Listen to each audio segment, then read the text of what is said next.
gearing up for war, don't get it mixed up. I come in peace, kid. I'm bringing commentary and the new releases. I put them hours in to get prepared now. Don't play on expert level, don't be scared now. I'ma destroy you when I'm forza, I can tear it down. If you ain't tuned into the channel, keep your head down.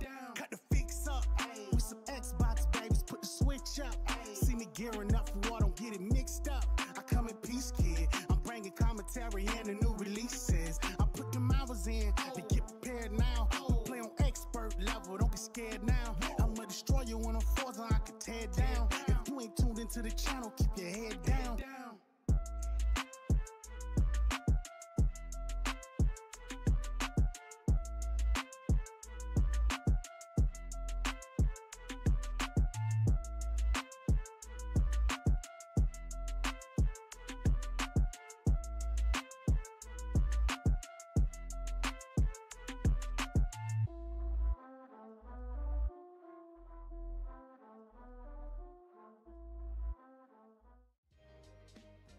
Look at all these rumors, and every day. I just need some time to get away. What's up, everybody? I said I would sing that. Somebody asked me to sing a little something coming into tonight's show, and I thought rumors makes the most sense. John, you had one too. What was yours, John? Yeah, mine was give it away, give it away, give it away now, because that's what Xbox and PlayStation are doing. Yeah. Perfect. I don't know if you Crusader and Shane, if you all have any selections that figure into what we're talking about. I don't know if. How about a bit of Sinatra? Now the end is near. But we did it our way. We did it our way. That's it. Absolutely. Crusader, you got a selection, brother? I'd have to think about a song selection for it, but I think the phrase "dazed and confused" is rather accurate. Absolutely, apropos, absolutely. So tonight, guys, we have three excellent guests. Unfortunately, Danny couldn't be with us tonight, so at the last second, a Hail Mary, John came through in the clutch. So thank you, brother, for being here, and thank all of you guys for being here tonight with us. Much love to you all in the chat. I want to make sure before I continue going that you all can hear us. So I want to check with that. You guys can hear us loud and clear, right? And I have to ask this, guys, because OBS will shut things off and change things. Exactly. So if you guys can hear us, just give me a good quick shout and say, yes, we hear you. Like Phil would say, we hear you. Actually, you know what? I do got a song. We'll go with "Winds of Change" by the Scorpions. Oh, nice. Oh, nice. Yeah. That's a good one. I had to look at names of songs because my brain was like, no. Yeah. But yeah, we'll go with "Winds of Change" by the Scorpions. Winds of Change. That'll do. So I'm gonna take it that. Okay, the thumbs up. There we go. Thank you, Greg. Thank you, Bunty. All right, Shooter. Thank you. Okay, so I figure we'll be kind of a bit light today as far as audience goes because there are like 3 major podcasts going right now with major names. So listen, for all those of you who can be here and for everybody who can come, everyone who can come through later on and check us out, we appreciate you. So I want to get through the introductions and then we can get to the topics. I'll start with Shane, since you were the first, added guest. Shane Bailey, our brother from Game on Cancer, who has helped them raise unprecedented amounts of cash for such a great and lovely service to humanity. Shane, how are you, brother? Thank you for joining us. Thanks for having me, man. It's good to be back. Yeah, we things are going well at Game on Cancer. We passed $1 million raised for cancer research last year, and we're trucking along. I did announce recently that I'm off to leaving the team and taking on a new challenge in the coming months. So I'll share more about that later. But yeah, fantastic to be here. Great to see everyone in the chat again, and excited to talk about this Xbox business update event. Absolutely. Absolutely. Thank you for being here, brother. Crusader, my man, who has all the destiny logic and knowledge. How are you, and what have you been up to? I'm good. I've been playing Nier Automata for the first time this past weekend, and I may have I may have like finished the game in no life in a matter of 3 days. And by finishing the game, I mean I got Route E finished, like the true ending. The 1,000 too, right? I do have the 1,000 too, though. Like that's really easy in that game because they literally let you buy it the achievements with gold in the store. Oh, I didn't know that. Yeah, it's like it's in-game money. It's not like real money that I'm spending, right? But it's in-game money that once you get to once you finish Route C for the first time, you can you unlock Chapter Select and the trophy store. Okay, all right. I didn't know that, but yeah, yeah, it's a great game. I have not finished it myself. I need to get back to it. It's just the music is just so peak music. Beautiful. Like it is probably in my top 5 with like alongside like the likes of Halo and it's high praise, Mass Effect and Alan Wake. Okay. Alan Wake has incredible music. Yeah. Like that stuff. It's just so good. Okay. The eye candy isn't bad either. Oh yeah, love the eye candy. Absolutely, with you on that one. And John Wolf, my brother, what have you been up to and what have you been playing?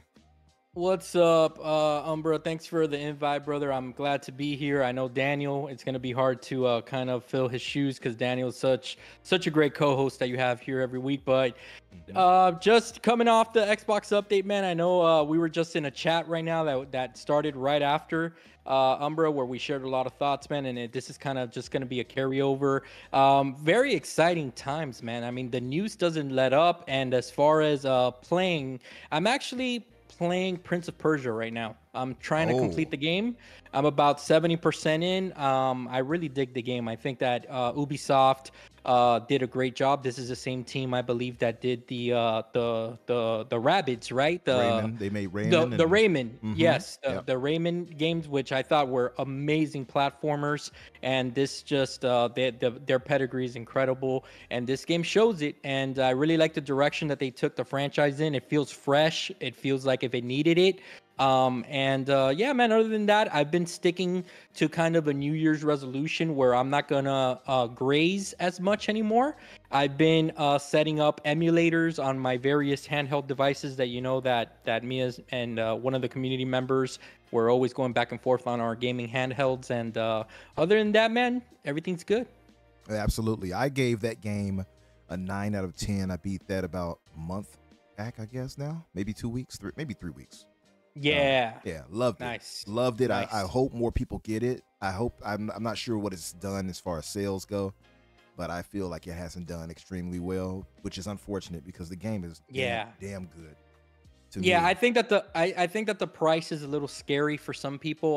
You know, a 2D platformer nowadays coming out at such an aggressive price.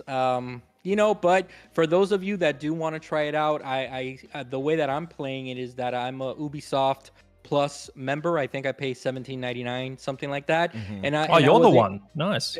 yeah, exactly. And I was actually able to play the game, I think, up to 2 days early, and you get all the DLC. I mean, it's not a bad service, to be honest with you. So once I'm done with the game, of course, I'll unsubscribe, and if something else comes along, I'll resubscribe. Nice. I want to give a quick shout out to our mods, Shooter, my brother. Thank you for being here, and Gray Monad as always. Thank you for being here, brother. And I'll quickly shout out to people who are here because we're kind of limited. Again, most people are going to be spread across like 4 different podcasts right now, so I get it. It's major news. You got voices you love in the community. I understand it. Shout out to Junior. It's Timmy. Thank you for being here, brother. The Elemental Hero, the Shadow Link Dragon Wolf King. What a mouthful. Hello. Thank you for being here. Pause. Yeah, pause with that one. Oh, yeah. I can't believe I didn't say that. Wade Johnson, thank you for being here. Doovie, my brother, thank you for being here. Nathan Rogan, thank you for being here. Floodzilla, who we were just talking to, thank you for being here. Palpatine, what's up, brother? Thank you for being here as well. And Kay Asante, who just made it back to the States. Shout out to my brother. He says also, I love Prince of Persia. I can't put it down. But man, the late game gets sweaty. Absolutely gets sweaty. Yeah, it does. Yeah, absolutely. But it's so worth it because, and I've come to learn that I really, really love a good Metroidvania, and this is one of them. So I'm telling you, if you guys love games like Ori, if you guys loved games like, I don't know, Symphony of the Night, this isn't quite Symphony of the Night, but it's in that echelon of being one of the greats, I would say. the Guacamelee, probably in that area, probably just a bit above Guacamelee in my opinion. Just being honest as I can. And I see you, Boba. What's up, brother? And Shadowless AU, thank you for being here. Where's Santa? Was it Santa McIntyre? Santia McIntyre. Thank you for being here too. So, moving on to the major news. What a week it's been, fellas. And I know we have a lot of thoughts on this, and I definitely want to get all you guys' thoughts. I'm going to shift the screen to the relevant news. Give me 1 second. Yeah, now that you say that, Umbra, you saying that it's been a long week. Actually, I personally feel like it's been a long month and a half of this conversation going back and forth, because the rumors started sprinkling in almost a month ago, and I feel like we were having kind of emergency Discord chats every other day about this. So it's been like a month and a half of rumors, of a brand new rumor sprinkling in. So it was it's been building to with the anticipation to what we got today. Yeah, well, this has been going since December. It's really been going since Tim Stewart made those statements. You're right. You are correct. Like, yeah. Yep, absolutely. Shout out to my sister who joined in the chat, Antoinette. And she doesn't like when I call her Antoinette. She wants to be called Antoinette, like she's French, but I'm not going to do it for her. So, yes, this is the major news, sister. 4 Xbox exclusive games are coming to PS5 and Nintendo Switch. Now, for now. See, there lies the rub, right? So we'll get to that. We'll get to that. So, okay, so Tom Warren, who has been on the money, has been covering all of this. This is what he says here. It's official. Microsoft is bringing some Xbox exclusive games to PS5 and Nintendo Switch as part of a broader strategy shift inside Microsoft's gaming business to grow games beyond just the company's Xbox consoles. We've made the decision that we're going to take 4 games to the other consoles, reveals Microsoft gaming CEO Phil Spencer on the official Xbox podcast. Bizarrely, Microsoft is refusing to name the 4 titles, but the company says that 2 are community-driven games, and the other 2 are smaller titles. Sources familiar with Microsoft's plans tell me the first 2 titles will be Hi-Fi Rush and Pentiment, followed by Sea of Thieves and Grounded. Spencer claims there hasn't been a change in the company doing the Xbox exclusives, yet at the same time, he also thinks there will be fewer console exclusives across the industry over the next decade. So, fellas, with that knowledge and hearing that, what were your thoughts when you heard about the games that we had been, at this point, inundated with? Like, we've heard all of this so many times by this point, as far as those games. The only one we hadn't heard about was Grounded. So what were you guys' thoughts? I'll start with you, Shane, when you heard about this, the leaks, I suppose, and it lining up with the 4 unannounced titles. I think individually they all make sense. You know, Sea of Thieves is going on 6 years old. Ground has been in early access since 2019, 2020. You know, these are games that thrive or succeed on a thriving community of players. And I think we can all agree that Xbox's Play Anywhere strategy in terms of releasing games day and date across Xbox consoles and PC has been great for the health of these games, particularly their multiplayer titles like Forza, Halo, Gears, and the like. So to see these older titles now move to newer platforms and in an effort to increase that user base, I think that's great. I don't think these types of games are the ones that are driving people to Xbox's ecosystem anymore. So Microsoft sees an opportunity to make those games more profitable for them to grow their business and keep those games going. You know, so I think they make sense. With regards to Pentiment and Hi-Fi Rush, similar. I think that these are smaller, more niche titles that probably aren't, you know, driving Xbox's core business of, you know, console sales and Game Pass subscriptions as much as, you know, something like Halo, Gears, Forza, or any number of the bigger AAA titles that are on the horizon, right? So I think they see an opportunity here to create more fans out of them, and they potentially hinted at maybe exploring sequels to something like a Hi-Fi Rush if its fan base can grow to an extent that it would warrant a sequel. So I think I think all in all, individually, all these games make sense. But it also just throws out the question mark of, okay, if these are the first 4, what's the next salvo? Is it going to be the bigger titles that that I think people are more concerned about? Is it Master Chief Collection? Is it a potential Gears collection? Is it, Indiana Jones 12 months after it releases on Xbox? And they're remaining pretty mum about it. I think it's not wise to say definitively these games will never come to other platforms, because that's just not going to be the case. So I think we have now entered into an era of the industry where exclusive games going third party is a matter of when, not if. I just think Xbox has to be really careful about how steadily they walk this path, because that'll dictate the success of their overall ecosystem and business. Do it too soon, and you could kill hardware sales sooner than you'd like to.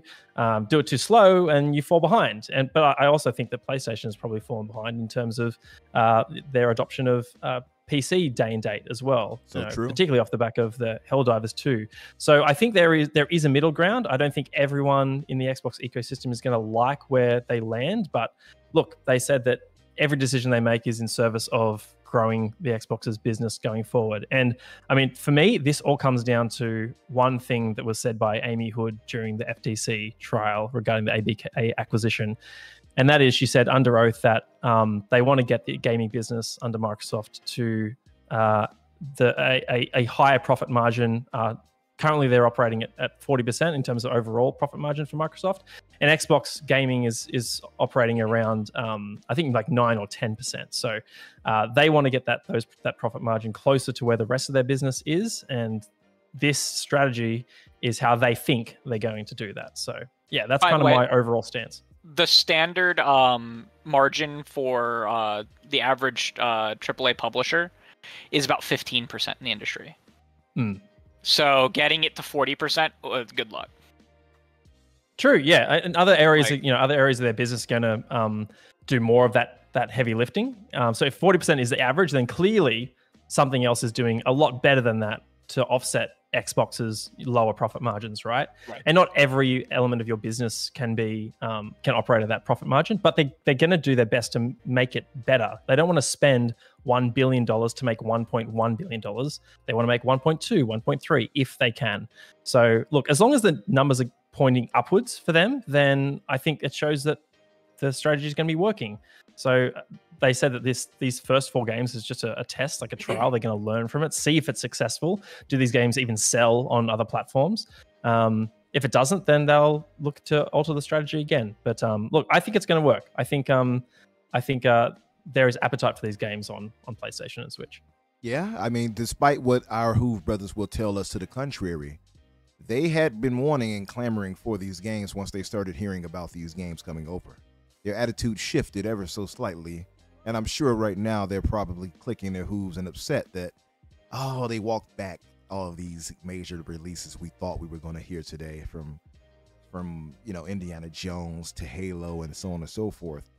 But I do wonder, and I think you hit it on the head as far as them testing these 4 out, how well they'll do. And that's kind of my thought process with these coming over like this. They're either a year or more out, like as far as how long they've been made. So at the very least a year, signifying Hi-Fi Rush, because that was a year. So anything a year plus out is what they're going to bring over between these 4 games. My wonder is it going to really matter to PlayStation or Nintendo fans at that point? And maybe for Nintendo it will, because they have the Switch 2 coming out. They can be launch titles for them. I can see that working, right? I don't know if it's going to work on PlayStation for these necessarily. I don't know. But I know gas titles, Sony is in desperate need for them. They're in desperate need for good multiplayer titles. They only finally just got one again with Helldivers 2. So we'll see how that works out. But Crusader, what are your thoughts on that as far as these 4 that were announced? Did you feel surprised? Did you feel like reassured? What was your thinking? So are we talking explicitly only about the 4 games that were announced at this point, not the other stuff in the announcement? Just the 4, and then we'll just the 4 for now. All right, got it. Because I don't want to go off too far on a tangent. So, you know, I had problems with two of the games. We talked about this last time I was on, right? I actually still have a little bit of a problem with both Hi-Fi Rush and Sea of Thieves. Grounded and Pentiment kind of make total sense because they don't really have a brand identity, and like there's nothing really about them that truly sells kind of the Xbox brand. There was nothing about how they were released that sells the Xbox brand, stuff like that. And it just kind of makes sense for those more or less, because I've been of the opinion for a long time that we're going to go in this direction. I just feared, based on the rumors, that Microsoft was going to go far too fast, right? Mm-hmm. I was afraid that they were going to look at metrics and go way too fast. We talked about this the last time I was on, right? Yeah. I'm okay. The rate, it basically seems like they're taking their time and they're doing it with low risk titles to their business to do it with, that could, in some ways, either be very good to look at like almost like under an experimental lens, or ones that like Grounded and Sea of Thieves that'll actually probably have a pretty good return. I mean, Sea of Thieves had 30 million people play it on Xbox and PC, right? That's like the last thing, the last numbers they gave us like a year ago was 30. Is either 30 or 35 million people played Sea of Thieves? So that's an in-demand game that will do pretty well on PlayStation at the very least, if not PlayStation and Switch, right? Like, so like that makes sense from a business perspective. Now I still have the problem that Hi-Fi Rush kind of kicked off like the new brand identity of Xbox, being the first Bethesda game to launch. It was a shadow drop, and it kind of made a ton of rave last year, and I think it would have been nominated for more awards had last year not been like the year of good video games, right? Like, you put Hi-Fi Rush in like other years that were less dense on games, Hi-Fi Rush probably would have been nominated for more things. Yeah.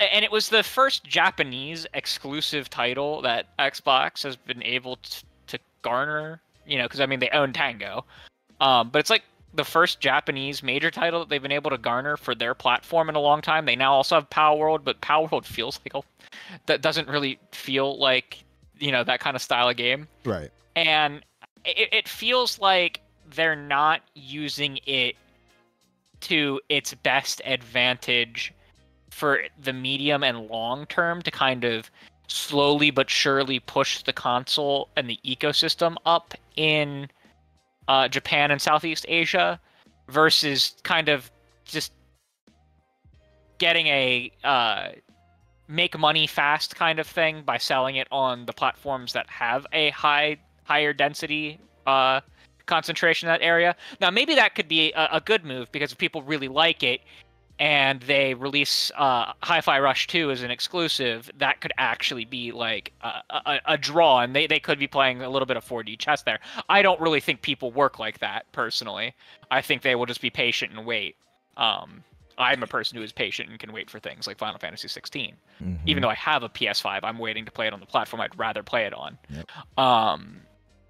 And I think that was a mistake. And I talked last week how if Sea of Thieves is categorically able to go as basically the major exclusive that Microsoft was able to release as a new IP during the Xbox One generation, because everything else was basically Gears, Halo, Forza, or just didn't do nearly as well, right? Sea of Thieves did incredibly, and it was a new IP. If that can't be brand identifying for the Xbox brand in the same way that Halo and Gears are, what does that really say about the post Xbox 360 era of Microsoft? It kind of says that nothing can be brand identifying, or it says that any games of the service game is eligible to be moved, which then makes you look at Halo and Gears and go, would they actually would they actually dare to remove what little games they have that is an identifying brand to Xbox and put them somewhere else? And so like I do question Sea of Thieves in that regard, but I like, from a financial standpoint, it'll make that is probably the one in the list that'll make a ton of money somewhere else, right? So I'm like much calmer than I was, right? Because they were like, right now it's 4 games and we're gonna sit and watch, and we're gonna see how they do, and we're gonna listen to our fans, right? And it's like, okay, that's good, right? So much calmer than I was before. Okay. Yeah, and that's fair. I think all of us can probably agree with that, because even I was like, after I started to like the first initial wave is what got me when I started hearing back to back, oh, Indiana Jones, oh, Starfield, oh, Halo. I was like, okay, yeah, you all must be playing with me. And because yeah, go ahead. I kind of want the future of there aren't exclusives, but like Shane said, you do it too fast, you kill the hardware. That's right. I own I think it's like 403 digital games now on Xbox, and like from the people who were responding to me in the Xbox thread like a week and a half ago, that was actually kind of sickeningly low compared to some people that have 1,000 or more. Yeah.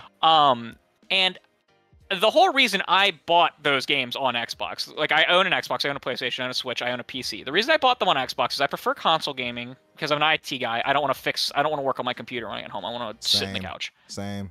And the other reason I bought them on Xbox versus PlayStation was Xbox has a much better history of backwards compatibility, automatic upgrades, things like that, right? Yeah. And that's why I bought them all on Xbox, because odds are they'll be better in more ways on a future system, but that requires there to be a future system. Right? Does that make sense? Yeah, and it makes perfect sense. I never would have. I really wasn't anywhere near the thought of like they'd be purposely or inadvertently be killing their hardware. And that, like in the last 2 weeks, I genuinely was like, are they going to inadvertently kill their hardware? Because that would be like the most Microsoft thing on the planet, to completely look at the metrics wrong and like underestimate something, and oh look, you have no more people buying your hardware, and even though you wanted to make more hardware, no one's going to buy it, so why make it, right? And that was my big fear, and most of that is gone now.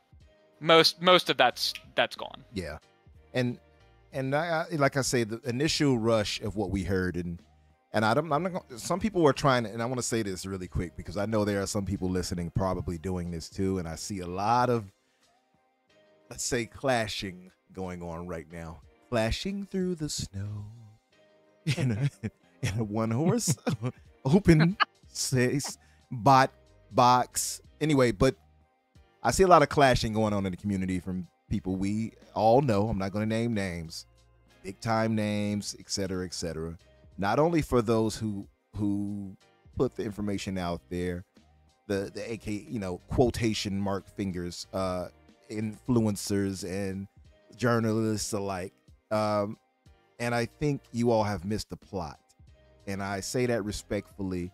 And I'm going to go to John next, but I say that respectfully to say, don't be so quick to write them off and demonize them for these things, because I agree 100%. Yeah, I agree, Umbra, and we were talking a little bit about that in our private DM, and I'll get to your question next about the 4 games, but to piggyback on what you're saying right now, let's not forget that the Jeff Grubbs of the world, the Tom Warrens of the world, they were being championed during the ABK acquisition because they were hearing things that the Xbox community wanted to hear. That's right. So they were being championed, and everything that they were saying, we were rallying behind. Some of these rumors, while what we heard today was not confirmed to be as dire as some of those reports came out, I will say, however, that at least for me, I'm willing to bet that some of these individuals, not the hooved brothers of the world, but the more reputable places are not going to put their name on the line for something that they cannot validate. Agreed. So there was some merit to some of these things. Now, what happened behind the scenes, we'll never know. Right. That's going to go unspoken. No one will ever know the truth besides Xbox.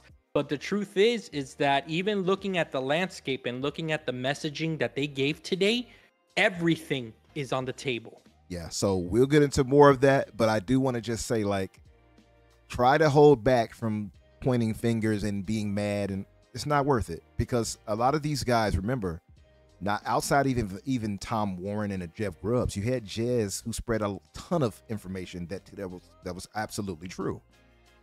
He's not against Xbox. He's clearly an Xbox guy. Don't be so quick to write them off. The sources they have, and the same, I'm going to throw his name out there too. The same with Tim Dog. I know Tim Dog kind of burned a lot of bridges with people because of how he kind of went on a tirade. I get it. I'm not asking you to be his buddy. I'm not asking you to do whatever. I'm just saying don't be so quick to demonize, because they have very reliable sources that told them things, and plans can change at a moment's notice. Especially, I think, after they saw the reaction, not just from the community, but the media. Things probably were like, okay, we're gonna scale back a bit and maybe introduce this a little slower. So we don't know. We don't know how that. We don't even know that, because like one of the big things that it could have been is obviously they are looking at games to put on other platforms. This is fact. Mm-hmm. They're doing it, right? They picked 4 games to do it, but they've probably looked at every game in their catalog and run all kinds of I don't want to say simulations like they're actually running like a simulation, but you know, they're making projections and things like that, right? Mm-hmm. Mm-hmm. And someone may have gone, said that like this is something that I saw on like a slide inside of Microsoft, right? And it was a projection that showed Starfield launching at X date and releasing. Mm-hmm. But that may have just been a projection that they were never going to go with, right? But if you're going to say that you're not going to do it with a game, you have to like at least come up with a counter argument within a business. You know what I mean? You're not just going to outright say we're not going to do this with X game. You're going to make models and go, we're going with this one because of this reason. You know what I mean? Mm-hmm. And so some of these games, they could be very true that like there was a model that showed Starfield launching shortly after the DLC launched on PlayStation, right? Because that was the rumor from Xbox era. That there might be a slide somewhere in Microsoft that literally says those things, but through a game of telephone, it came out of context to Xbox era, and that Microsoft was never going to go with that at this time. But that doesn't mean that there wasn't truth to it. Yeah. Does that make sense? Absolutely. And as Tom Warren said it, like, because a lot of people were like, "Oh, Tom Warren, you said this." Tom Warren was actually very clever in saying that it's being considered. He never said it is happening. He's saying it's being considered, which is fair to say. So we can't write that off. And by the corporal speak, I'm sorry to say it, I love Phil. You all love Phil too. But by the corporal speak we heard today, it's very clear that this is just the start, and others will be considered if on a case-by-case, and I hate that term too, but a case-by-case basis if the business dictates to it. But John, I want to go to you on this with the 4 games here. What were your thoughts on that? We had already heard these. At least 3 of them were already told to us weeks ago, but yeah. What were your thoughts on that? Yeah, it was what one of the things that I really focused on with this podcast was really listening to everything that they were saying, because I think that they tackled every single rumor in their own unique way to kind of not give you the direct answer, because unfortunately in business you have things planned out so many months in advance that you just can't spill all the beans on a 20-minute podcast, because you're not going to get your messaging across, etc.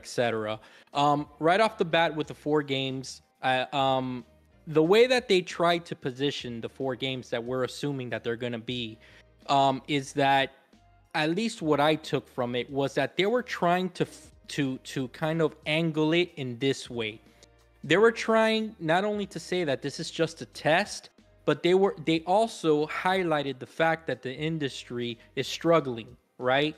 So I kind of took it in, and these are conversations I've had in the last couple of weeks with some individuals, that maybe the games that they're putting elsewhere, it's because the studios, if they don't make sense in the dollars and cents area, they're in danger of not being able to create another project in the future. And that kind of contradicts itself, because you would think to yourself, wait a minute, why would why would Microsoft just bring out a game, shadow drop it, and not expect it not to sell? Are they not, they should be smarter than that.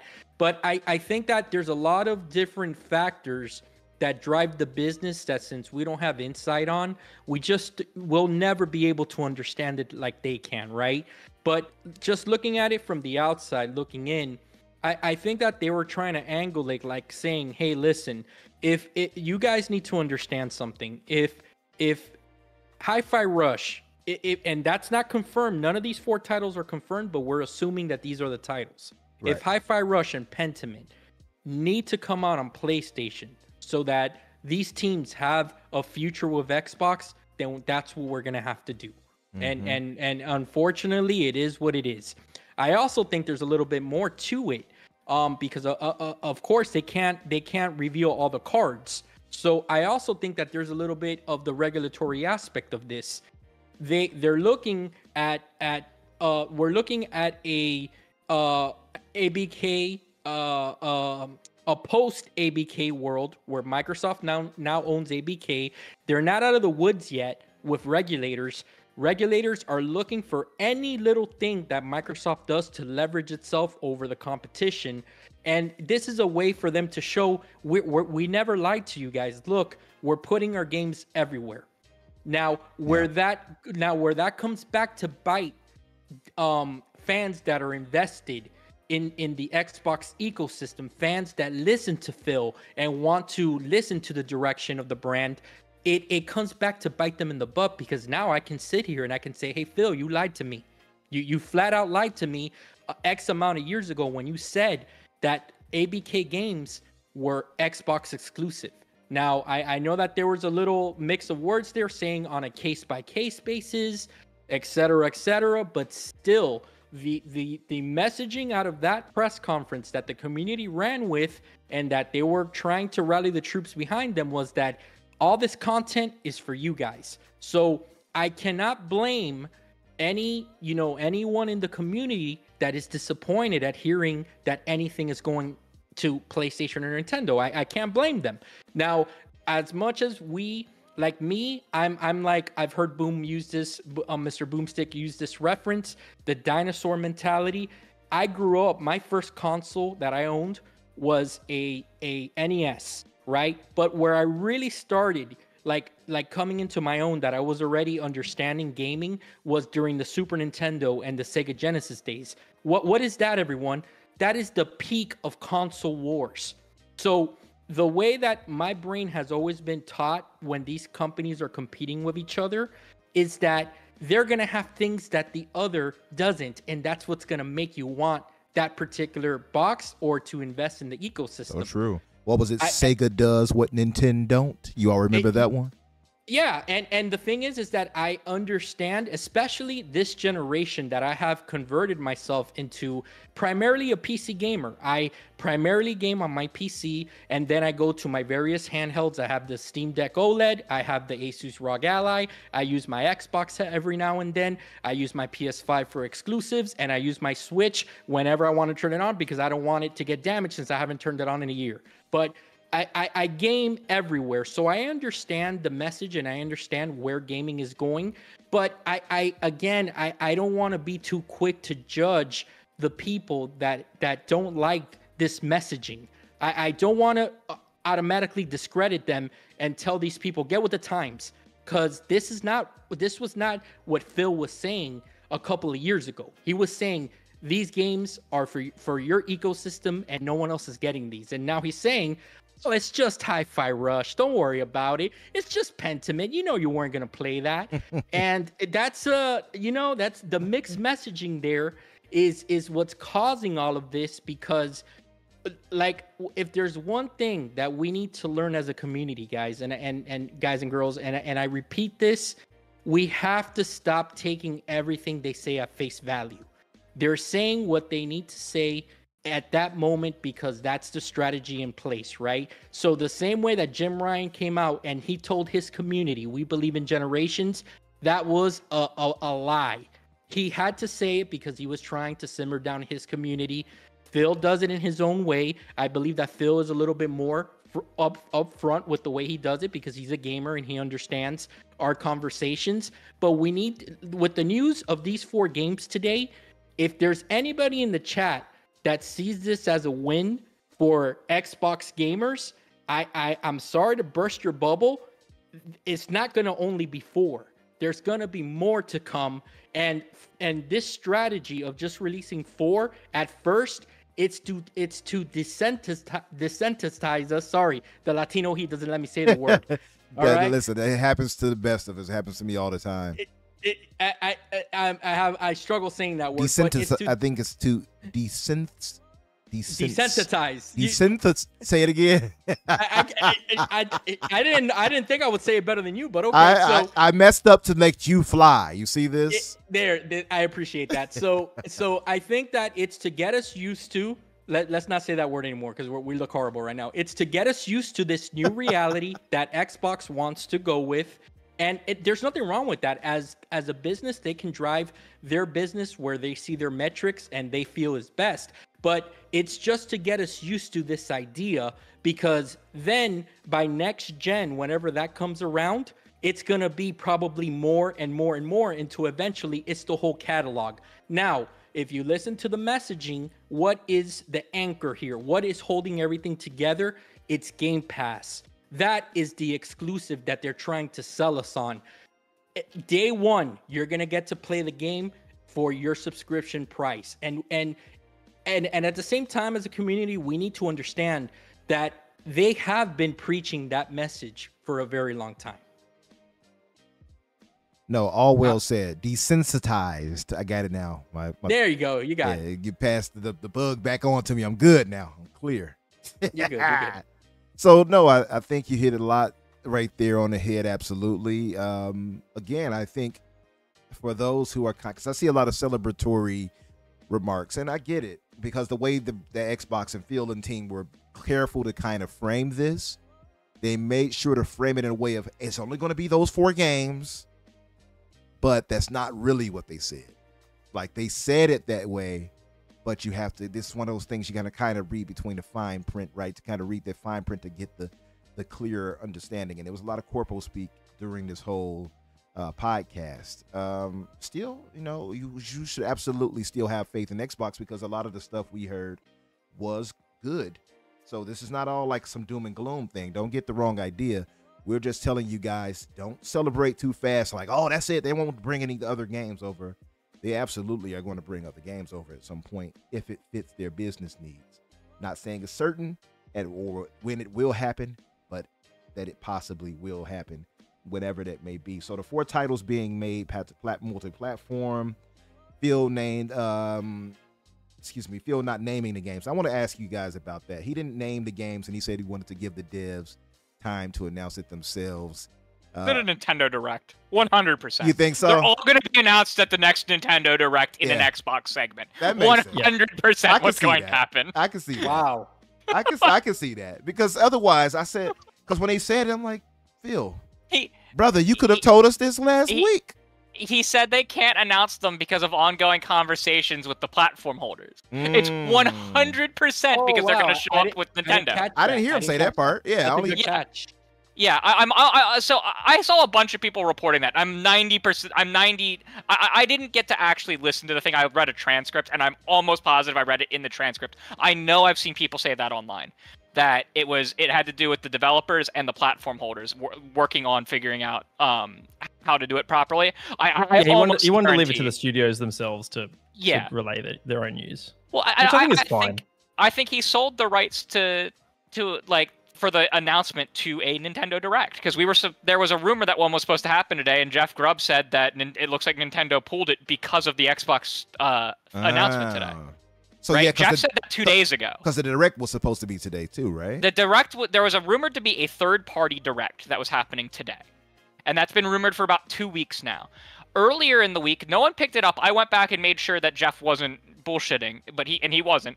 He had said that he had heard that the Direct that was supposed to happen Thursday, just like the Direct that got moved because of the Queen of England dying with Tears of the Kingdom, that Nintendo looked at the thing with Xbox today and decided to postpone the Direct.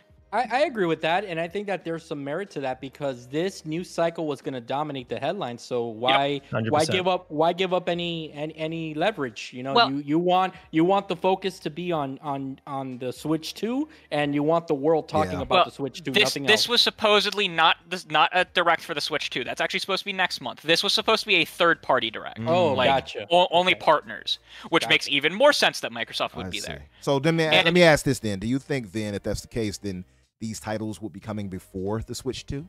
Like they would launch on that platform before the Switch 2 I think drops? Their announcement will be announced before the Switch 2. That being said, who knows if they will release before the Switch 2. That's what I'm wondering. Because they feel like they could. Grounded doesn't really need the Switch 2. It doesn't. I could see Hi-Fi needing it. I could see Sea of Thieves needing it. I don't even think even any of them need it. Pentiment won't. I don't think any of them need it, but I wonder if it would help. Yeah. Boost, like it makes sense sales-wise to bring them when it launches, right? And who knows? Those games could have. They could even be partnering with Nintendo to be like, this is how the upgrade system works on the new system, and like we're going to be supporting that because, but like a third-party direct, Microsoft is technically third-party to Nintendo, right? So that would make total sense that even if Microsoft goes, hey, we're doing this today, your third-party direct is supposed to be there. We're having a crisis here, but we're about to release 4 games on your platform. Okay. Would you be kind enough to delay this for us? You're going to get 30% of the profits when we sell these games that we could hold on our own. Well, I think it's more, and I don't want to say that you're onto something in the wrong direction, but I think it's more that Nintendo looked at it and said, we don't want to have something on the same day you have something. So I think 100%. Yeah. And I think Microsoft was like, hey, we need to do this, and this is our podcast. Their podcast runs on Thursdays, right? Mm-hmm. And we also need to do this on this day. We don't want to screw you over. You may want to move it.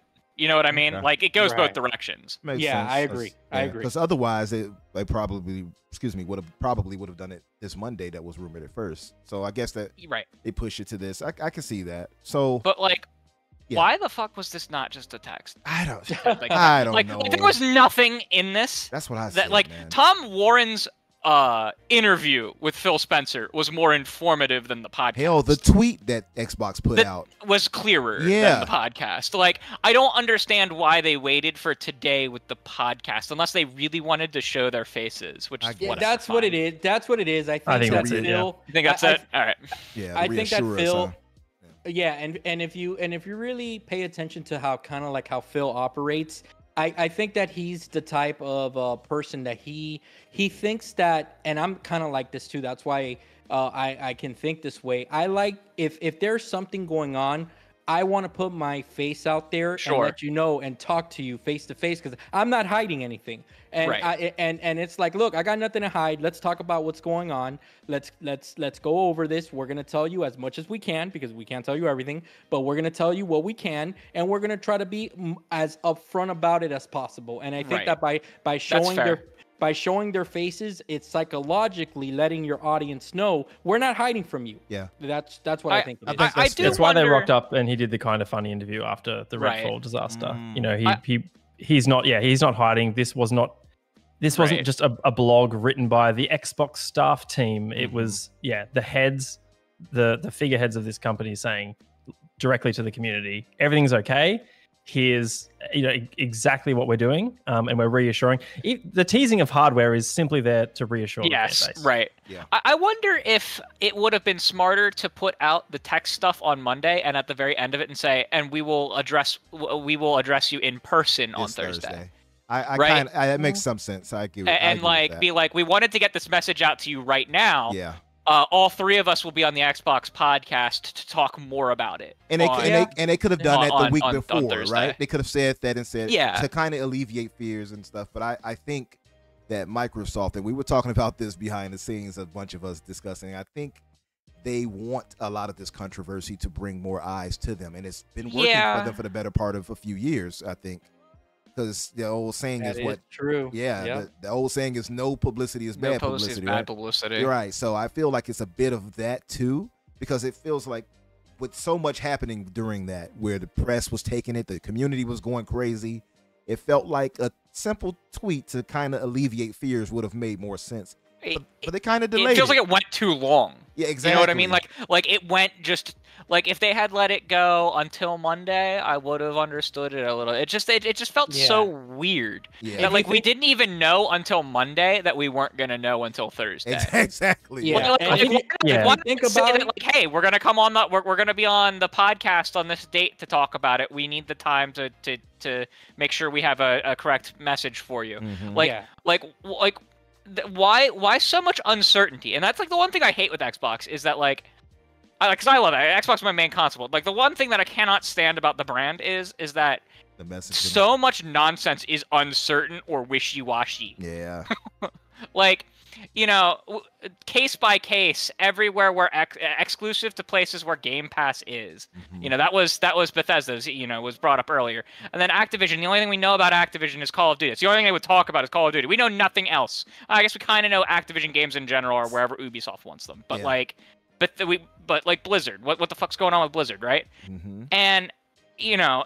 Then you have Sony, who bought Bungie and within a day did a thing on with Game Reactor, or not Game Reactor, GameIndustry.biz, where he was like, unequivocally, we decided that Bungie was going to remain an independent multi-platform publisher, right? Like, there's no wishy-washiness there. That was just answered, right?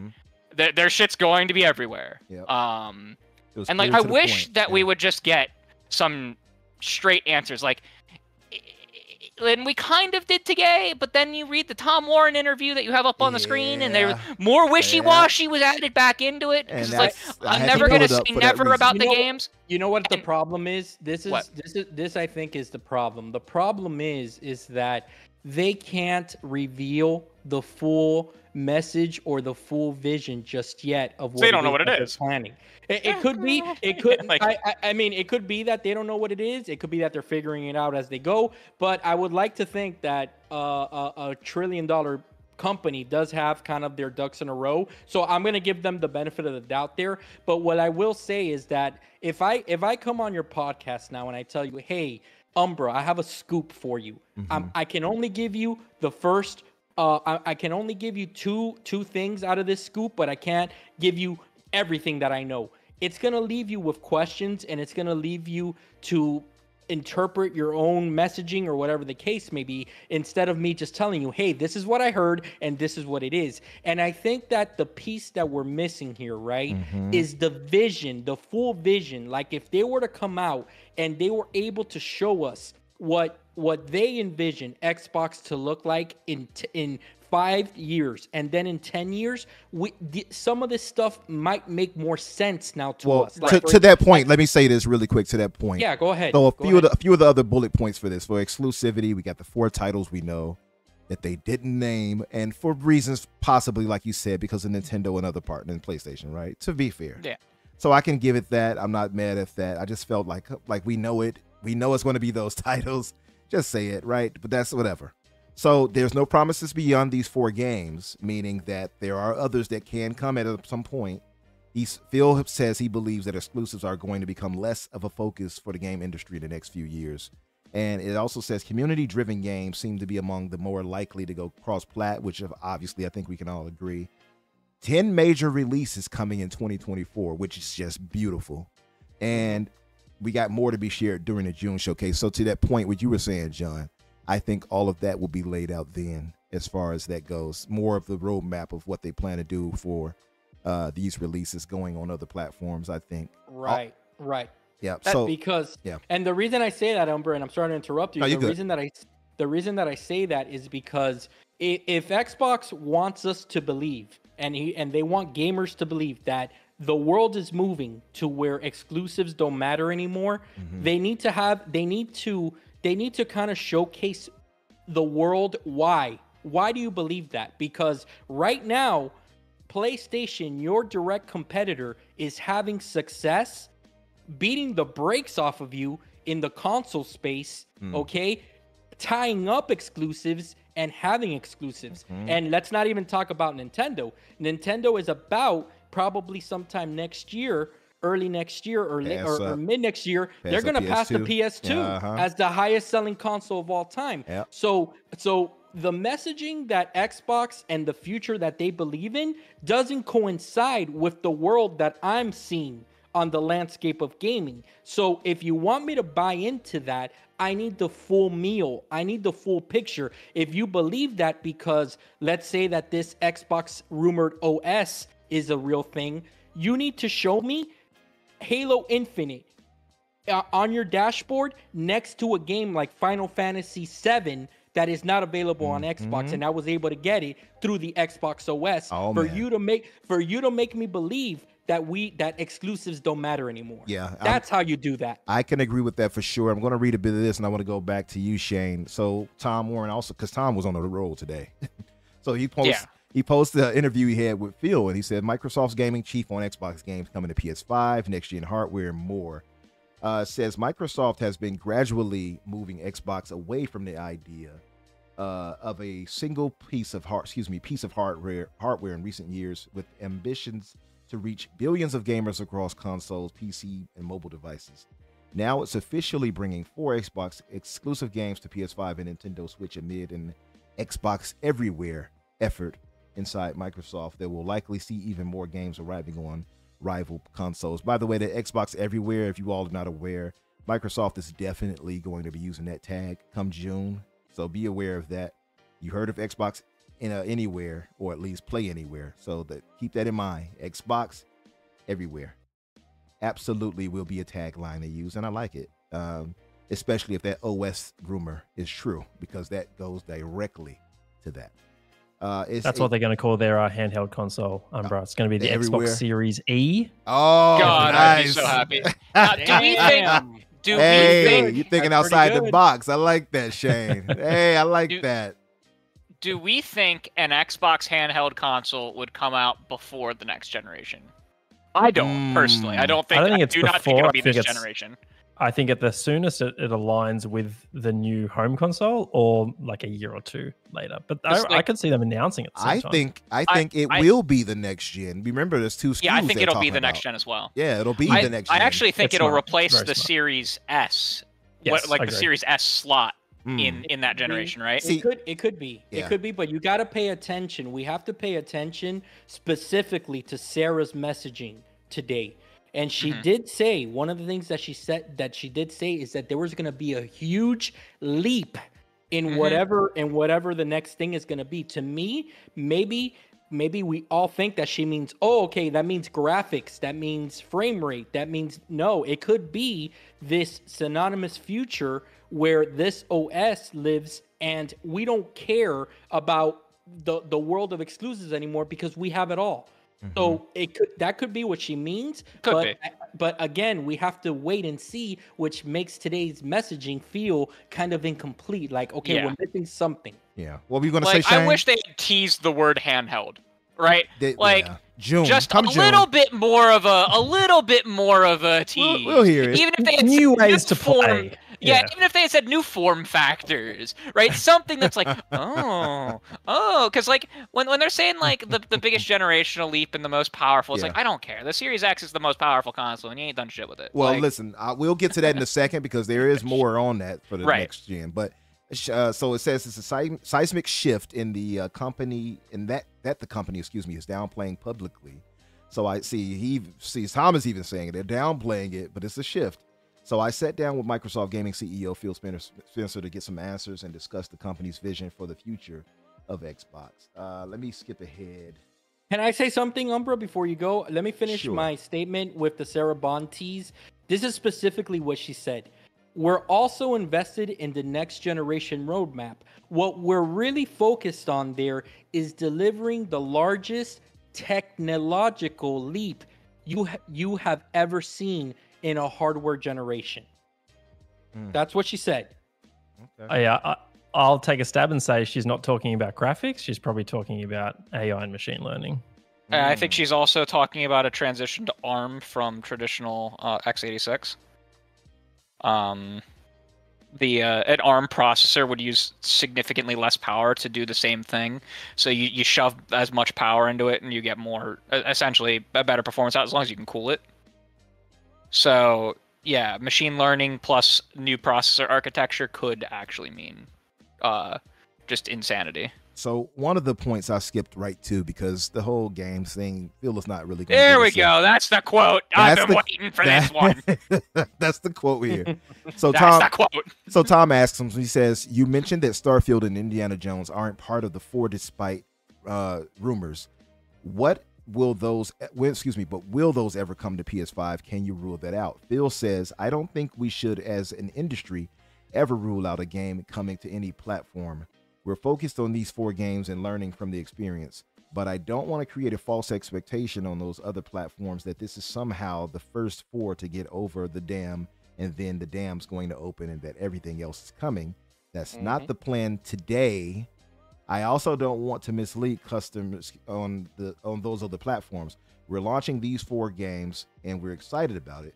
We're excited about the announce and everything else, but we'll see what happens for our business.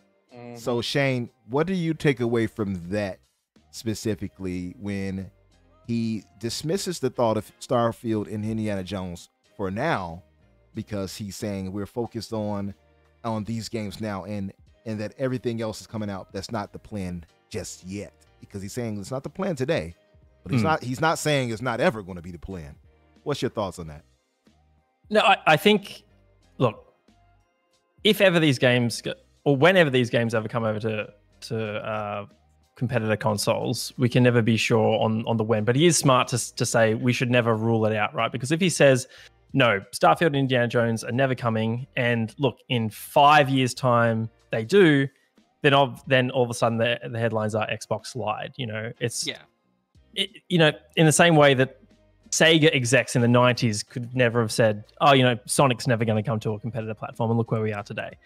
I think all of this points to one core thing in my mind, and that is the Xbox fan base, and I think the industry as a whole, is seeking clarity and certainty in an industry that is definitely not certain. Like, it is constantly in flux. I think the one element about this presentation that really hasn't been spoken about is the health of the industry, and the fact that we have a console user base in the PlayStation and the Xbox side combined that hasn't really surpassed 200 million in the last 2 decades. And the fact that these platform holders are looking for a way to grow their business that's outside of that. PlayStation's doing it right now by going to PC. Xbox has already done that with PC, and now they're looking for other ways. You either make more money from the consumers you have and the products you're putting out there, or you try and find a way to bring in new consumers. What Phil's answer here says to me is what I mentioned at the top, and that is Xbox is steadily wading us into this future that a lot of the Xbox fan base, I think, are not going to like. And that is, yes, more of these games are going to come to competitor platforms. Right now, it's just these 4. But as time goes on, I think it's going to become an easier pill to swallow. We're still going to get amazing exclusives, but maybe more of the back catalog games, more of those live service games are steadily going to come to other platforms in an effort to grow Xbox's business. But the success of that strategy will be dictated by the consumer's reaction to it.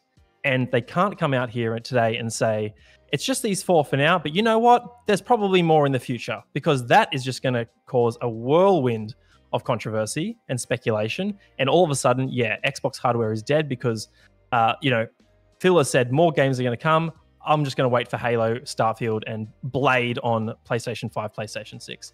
So this is all they can say now. It's like what the others have said earlier in the show. From a corporate comms perspective, this is all they can say. But this, to me, signals the future that they're facing and that they're walking towards. They're just holding our hand very gently and wading us into those waters that we're a bit scared of right now. Yep. Shane, I completely agree with you. Completely. I think you're missing one thing that they could say, though. What they didn't say right now, and what they could have said to kind of make some fans like myself calm down, is that, especially here, they could have said something along the lines of, and I have this in my great long tweet thread that Umbra has referenced at least once already, is that AAA games currently may not, or AAA single-player games may not currently fit into this multi-platform strategy, as it could actually damage our brand more than it could help us at this time. Sure. Right? Yep. They could have, they could have said why they chose, why they didn't choose certain games, right? Because they said they didn't choose Starfield and Indiana Jones, but they didn't elaborate on the why, right? And if they had elaborated on the why certain games, well, Starfield is because they could actually face a class action lawsuit for the direct statements that their head of marketing made about it not being a timed exclusive, about it being a permanent exclusive. I was gonna say, and I'm sorry to interrupt you. What I was gonna say was the reason that that title got held back for now is because of the community. It's because of the community going up in flames, and they're like, no, we cannot. No, Starfield cannot be one of those. Now, see, the one thing that you will notice about the 4 games that we've all hypothesized, right?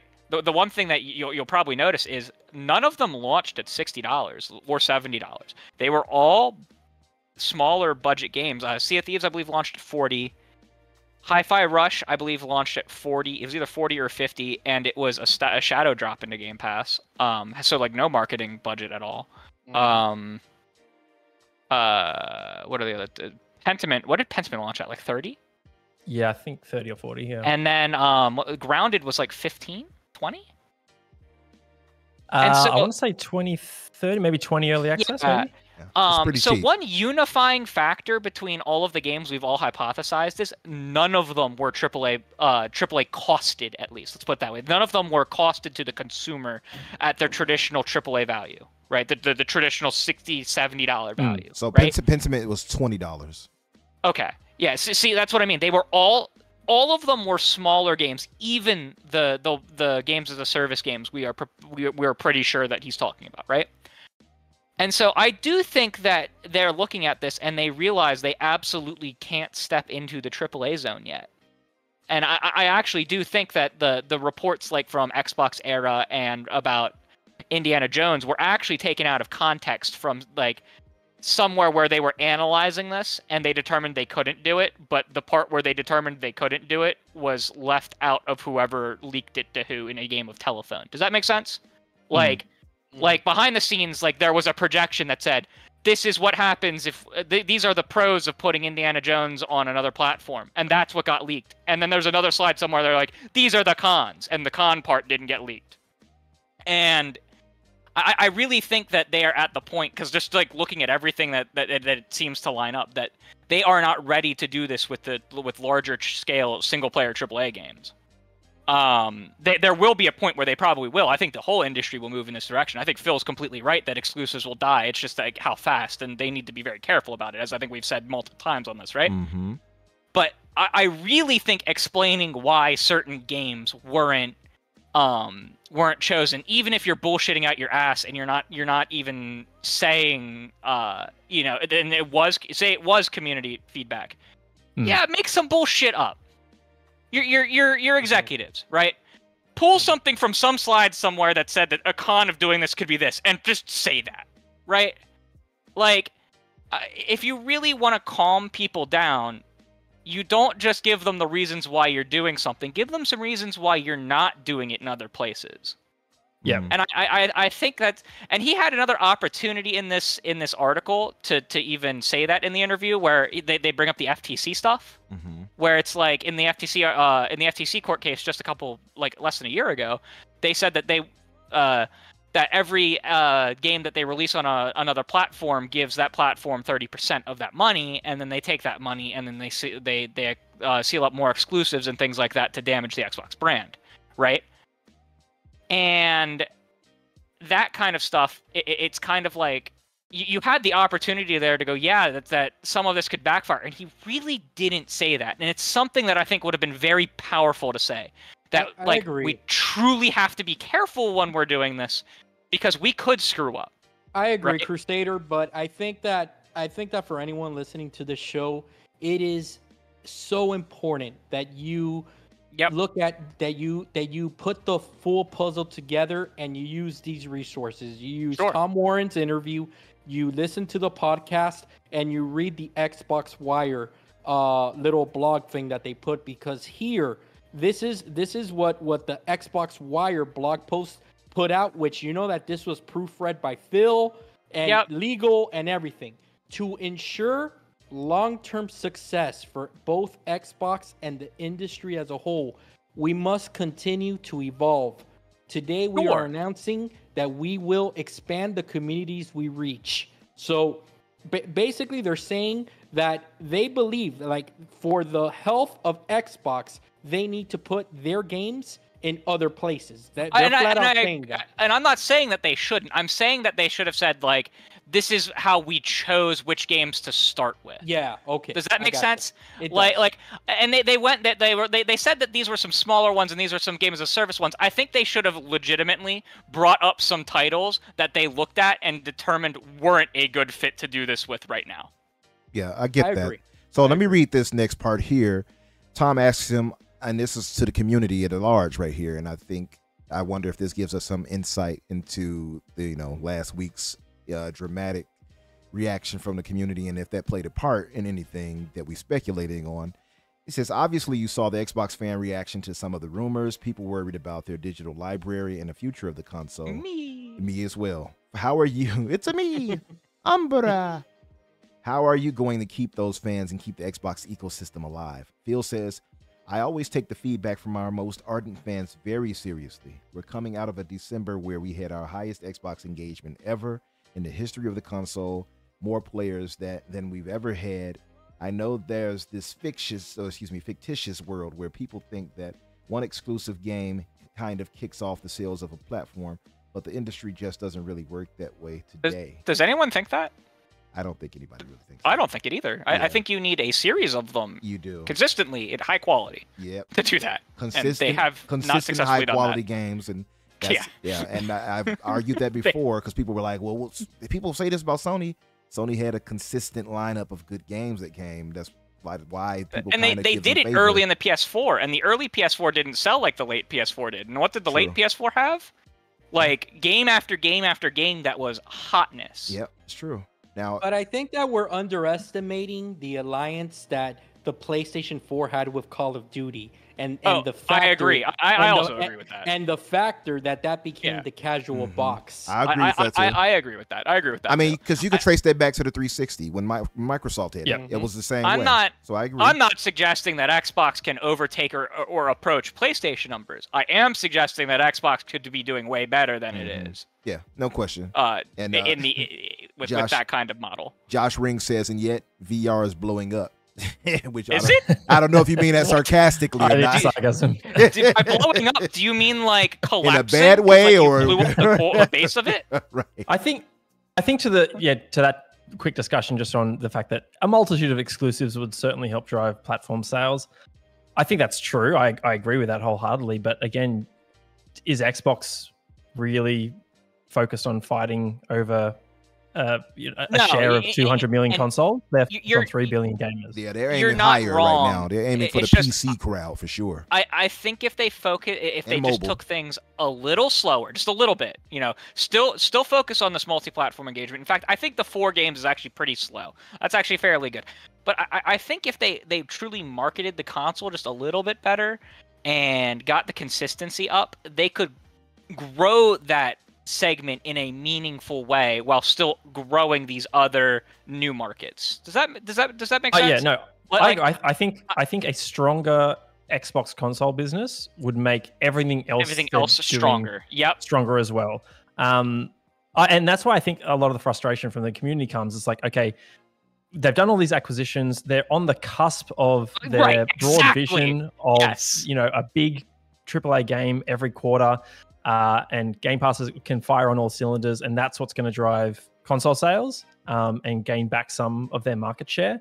And so that's why I think this shift in strategy at seemingly, that in the last hour, so to speak, comes off as a bit, okay, what are you doing? Like you were going in this direction for a while, and now you're pivoting when it seems like you had all your ducks in a row finally. Mm-hmm. This seems like a move that would have been smarter because this year looks really impressive, right? Like I don't know that anyone can deny that this year, if everything landed and came out and hit looked as good as it plays as good as it looks, that this year would be a defining year. And it almost feels like they should have waited to make these moves until after this year. Well, Crusader, to their defense, this stuff leaked, and I guess that they kind of had to get ahead of it because they weren't ready. They weren't ready to announce none of this stuff, and it caught them with their pants down. And I think that they're scrambling right now. They scrambled. They put together this thing because even Phil in the beginning of the podcast said we had something ready, but we're pushing it up. To kind of address these types of things. Before you go, hold on. Before you go, Crusader, let me read the rest of this first before we go to that. This quarter, by the way.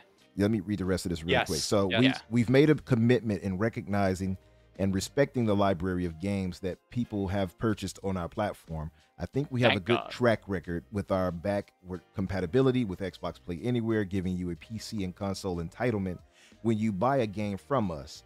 when we've talked about future hardware that we are going to build, compatibility and library support is library support is just kind of a fundamental for us when we think about what our plans are. So we're very, very committed to that. I would put our commitment on the front. Excuse me, let me read this here. I would put our commitment on the front that we've made up against one of the other platforms. Let me read that one more time. I would put our commitment on that front that we've made up against any of the other platforms. I don't think that other console manufacturers go out and say that the games that you're purchasing now are going to be playable in the future. They don't, which is fair. And frankly, with the likes of first FPS boost and auto HDR, maybe even playable better than they were in their original state. That to me is a pretty fundamental brand promise for Xbox. Agreed on all of that. And it's good that they addressed that specifically on sustainability as far as our library goes, because that was the major concern. And much like you, Crusader, I have 400 plus games I own digitally, and I don't want that to go away like that either. Let me skip ahead. That was a good section. That was probably one of the most like comforting sections of anything that was said today. Yep. What was that they still care. And you know what I mean? That even the next generation that's going to have that kind of thought at the forefront. Yeah. And that means I'll buy that hardware no matter how doomed I think it is. Mm-hmm. And more importantly, we can hold them to it because he was speaking facts. Nothing that was very straight up, like, this is what we're going to do. Yeah. You know what I mean? And we've seen them not from their words, but from their actions. And actions speak louder than words. So this right here I want to read and lead us to our next part of the discussion. It says, well, you said that there were old plans as far as the leaks go. That was the previous comment. And he said, switching to hardware, I guess I'll read this. Hardware side of the equation. You've mentioned that new console and controller options are coming this holiday. Are those leaked refresh models that we saw in the FTC documents? He says, I don't know anything about any leaks. I don't know anything what you're talking about. And he laughs. He says, well, you said there were old plans, so what's happening there? Is that where you're teasing? He laughs again. He says, we'll talk about things that are coming. I will say I'm very proud of the work that the hardware team is doing, not only for this year, but also in the future. We're really thinking about creating hardware that sells to gamers because of the unique aspects of the hardware. It's kind of unleashing of the creative capability of our hardware team that I'm really excited about. That feeds into that OS thing so much, reading that. So he asks him flat out, does that involve a handheld? You keep liking loads of tweets about handhelds, which he has. Nice, Tom Warren. Nice job. He said, Tom is on it. He says, I'm a big Hold fan. him to the fucking fire. he says, you know how fast I'd buy an Xbox handheld? Oh, many would. Oh, mate, me too. I'm all over it day one. Listen, I got my ROG. You bring a powerful enough console, or powerful enough handheld? Absolutely. Now, I got a question on that for you guys, too, because it's still something I'm wondering on that. So he says, I'm a big fan of handhelds, laughs. I'm a big fan, but nothing to announce. When I look at Xbox and I say, okay, as a platform, how do I know we're doing well? I look at how many players there are. I look at how many hours get played. It turns out the number of hours played on a monthly basis across Xbox, across cloud, PC, and console is a pretty good metric for how we're doing. So, okay, what keeps people from playing certain hours? Well, there's some sleep, school, and kind of a normal life, but some of it is just access. Do I have access to the games that I want to play right now? Obviously, we're kind of learning from what Nintendo has done over the years with the Switch. It's coming, boys. Absolutely coming. It is, yeah. They've been fantastic with that. So when I look at the Steam Deck and the ROG, shout out ROG family. And Let's go. That's right. And my Legion Go, boo. To anybody who likes the Legion Go more. The Legion Go is pretty good, though. I'm not going to lie. You know who you are, MJD. I'm a big fan of that space. We do have real work. One of the weak points in the experience on the ROG or the Lenovo is Windows. How Windows works on controller input only on that kind of DPI. On a smaller 8 or 7-inch screen, that's a real design point that our platform team is working with Windows to make sure that our experience is even better. And that's true with the ROG and for a few other things, because I'll skip to this one. So I guess we can, I'll skip to this one. Why not? So I'll just read it. Microsoft teases ultra powerful next-gen Xbox and maybe a handheld. The Xbox maker is working on a unique hardware and big next-gen technical leap. Microsoft is teasing the potential for unique Xbox hardware in the future, and a powerful next-gen console for four previously exclusive Xbox games are officially coming to the PS5 and Nintendo Switch soon, and Microsoft wants to reassure Xbox fans that it's still very much invested in the future of its platforms and hardware. Let me skip ahead. Okay, so he says Xbox President Sarah Bond teased that Microsoft will deliver the largest technical leap with the next generation Xbox. Sarah is quoted saying, "We've got more to come. There's some exciting stuff coming out in the hardware that we're going to share this holiday. We're also invested in the next generation roadmap. What we're really focused on there is delivering the largest technical leap you will have ever seen in a hardware generation, which makes it better for players and better for creators and the visions that they are building." Shane, and then I will go to you, John, right after that.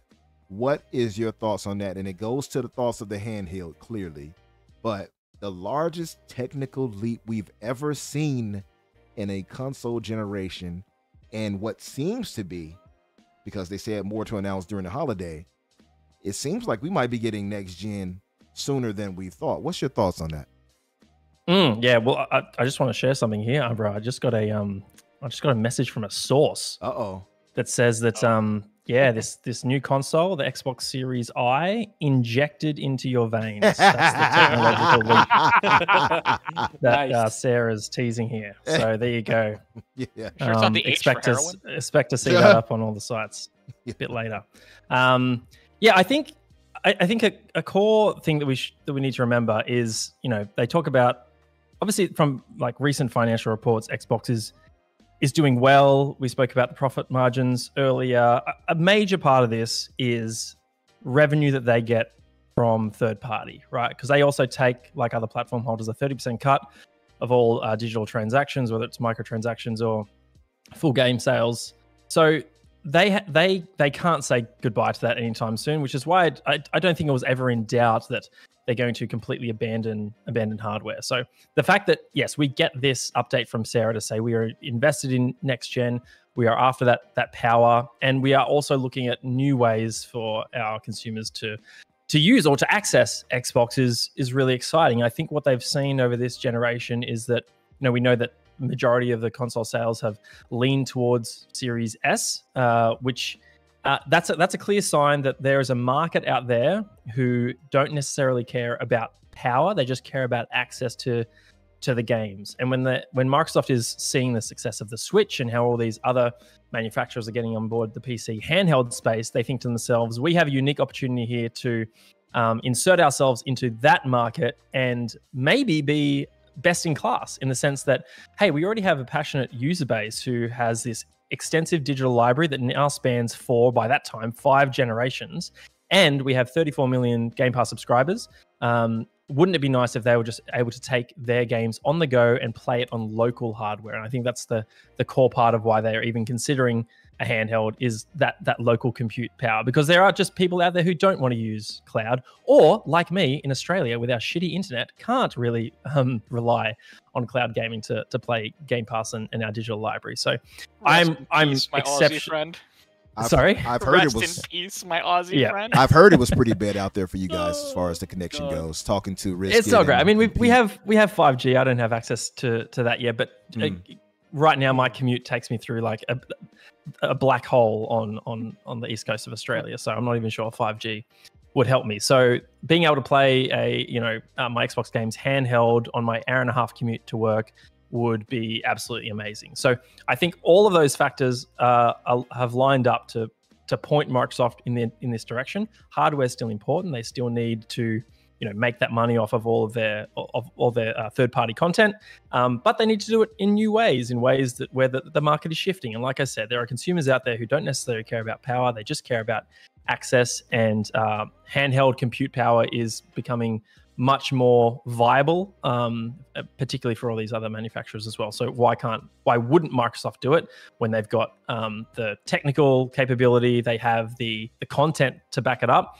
and they've got the service infrastructure in place with something like Game Pass as well. So I think this is exceptionally smart. I think the still leaning on and delivering a very powerful home console is important as well, because that you're specifically targeting us, right? The hardcore Xbox gamers who find that valuable, who, when we play our Xbox first party titles, we want to be playing it in the best possible way on our 4K OLEDs and whatnot. So I think also this is all part of the strategy where it's like, yeah, Xbox is everywhere, but we need to make sure that we're delivering what our different fans, our different consumers want in a variety of form factors. So absolutely. Yeah, I'm really excited about this. I would also add to that, like you know, delivering to us is hardcore.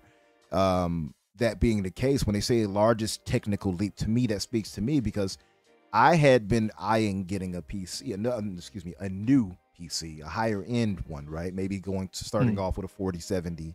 So I had been eyeing that, but then exactly. Let's say I don't want to go PCMR because I got a bunch of friends who do that and it just irks me. But I had been eyeing that with the latest news, and thinking maybe I can get that and just get everything on that.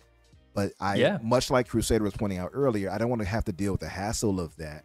But when I hear this hardware making such a leap, it makes me want to hold on to, being the console gamer I am at heart. I will say that. So, well, I'm the same with the Legion Go. Like I was seriously considering buying one. My mate got one. I played it at his place. I'm like, oh, this is really impressive. This kind of ticks every box for me. But now I hear of this Xbox handheld. I'm like, I'm happy to wait a couple of years if I get an official first party, Xbox handheld device. And I'm now calling it the Lenogo. It's a no-go. I think they're going to tackle handhelds in two simultaneous ways, actually. Well, I want to get your thoughts on it in one second. I want to go to John to get his thoughts on this really quick. And I'll read this right here on some blurbs I got. It says, hardware is where you get the most flagship seminal experience for Xbox. More creators building for Xbox than ever before. They're focused on making the largest technical leap for the next generation. Hardware announcement is coming this holiday season. John, what is your thoughts on that as it relates to everything? And do you think that it will be a handheld coming with that? Yeah, absolutely. I think that all the indications are there. I think that even way before all of this kind of blew over, I think that Phil and Sarah were both hinting that they were playing their ROG Allies of the World a lot, that they were traveling with it. You would see Phil at events with a handheld, so they do things very strategically to kind of teach the audience, hey, look, we're doing it, so this is cool, this is the way to go. Personally, with everything that I've said, and Shane, I think you hit on amazing points, and I can only speak about where I think that they're going based on my own experience, especially this generation of where gaming, I've gone as a gamer, right? Like the console warrior will never die in me, because again, I that's what I grew up with, so that's what I think that that's how I think that Xbox should compete. That's what I'm used to. But it's very apparent that that strategy, not only can they not compete against PlayStation and Nintendo in that way, that they've kind of tapped out in that area, but it also, like taking a step back, it also doesn't align itself with Microsoft and that and Microsoft Corp as a whole. When Dad gives you $90 billion to invest and bring up your business, Dad is going to have bigger expectations. Dad is going to want you to be more in line with his thinking and what made him successful than what brought you to the dance. And you can still keep kind of your core principles, but you need to expand. And it can't be the same old song and dance, So I understand from an evolution standpoint that Xbox is kind of referring, and they're trying to push the consumer in. The only thing that I'll say is, like, going back to what I was saying with my own experience, I've never been a PC gamer prior to this generation. I always felt that it was way overpriced, and I never really wanted to tinker and stuff like that. Like you guys were mentioning early in the podcast, I wanted to get home, I want to pop in my game, I want to play. But the gateway for me was the Steam Deck, because I had the Steam Deck right on launch day. I got in there, I started tinkering, and eventually led me down the path of the PC space to where now that's my primary way of gaming this generation. And what I've seen is that the synergy between the Steam Deck and my PC is something that is very unique to this space, to this gaming space that we're in. And I think that that's what I think that Phil, who has his his finger on the pulse, understands that that's where we're going.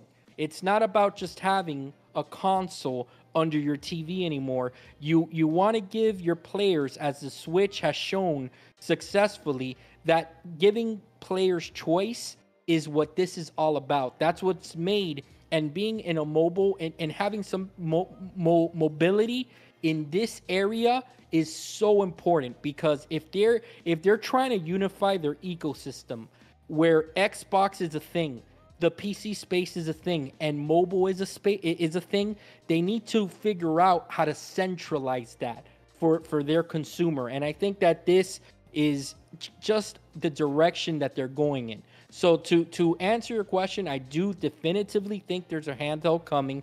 I think that I also buy into this Xbox OS kind of future that we're heading towards, because everything is aligning itself. Like, I'm putting the puzzle together little by little, and I think that the breadcrumbs that Phil is putting down is leading us to that future.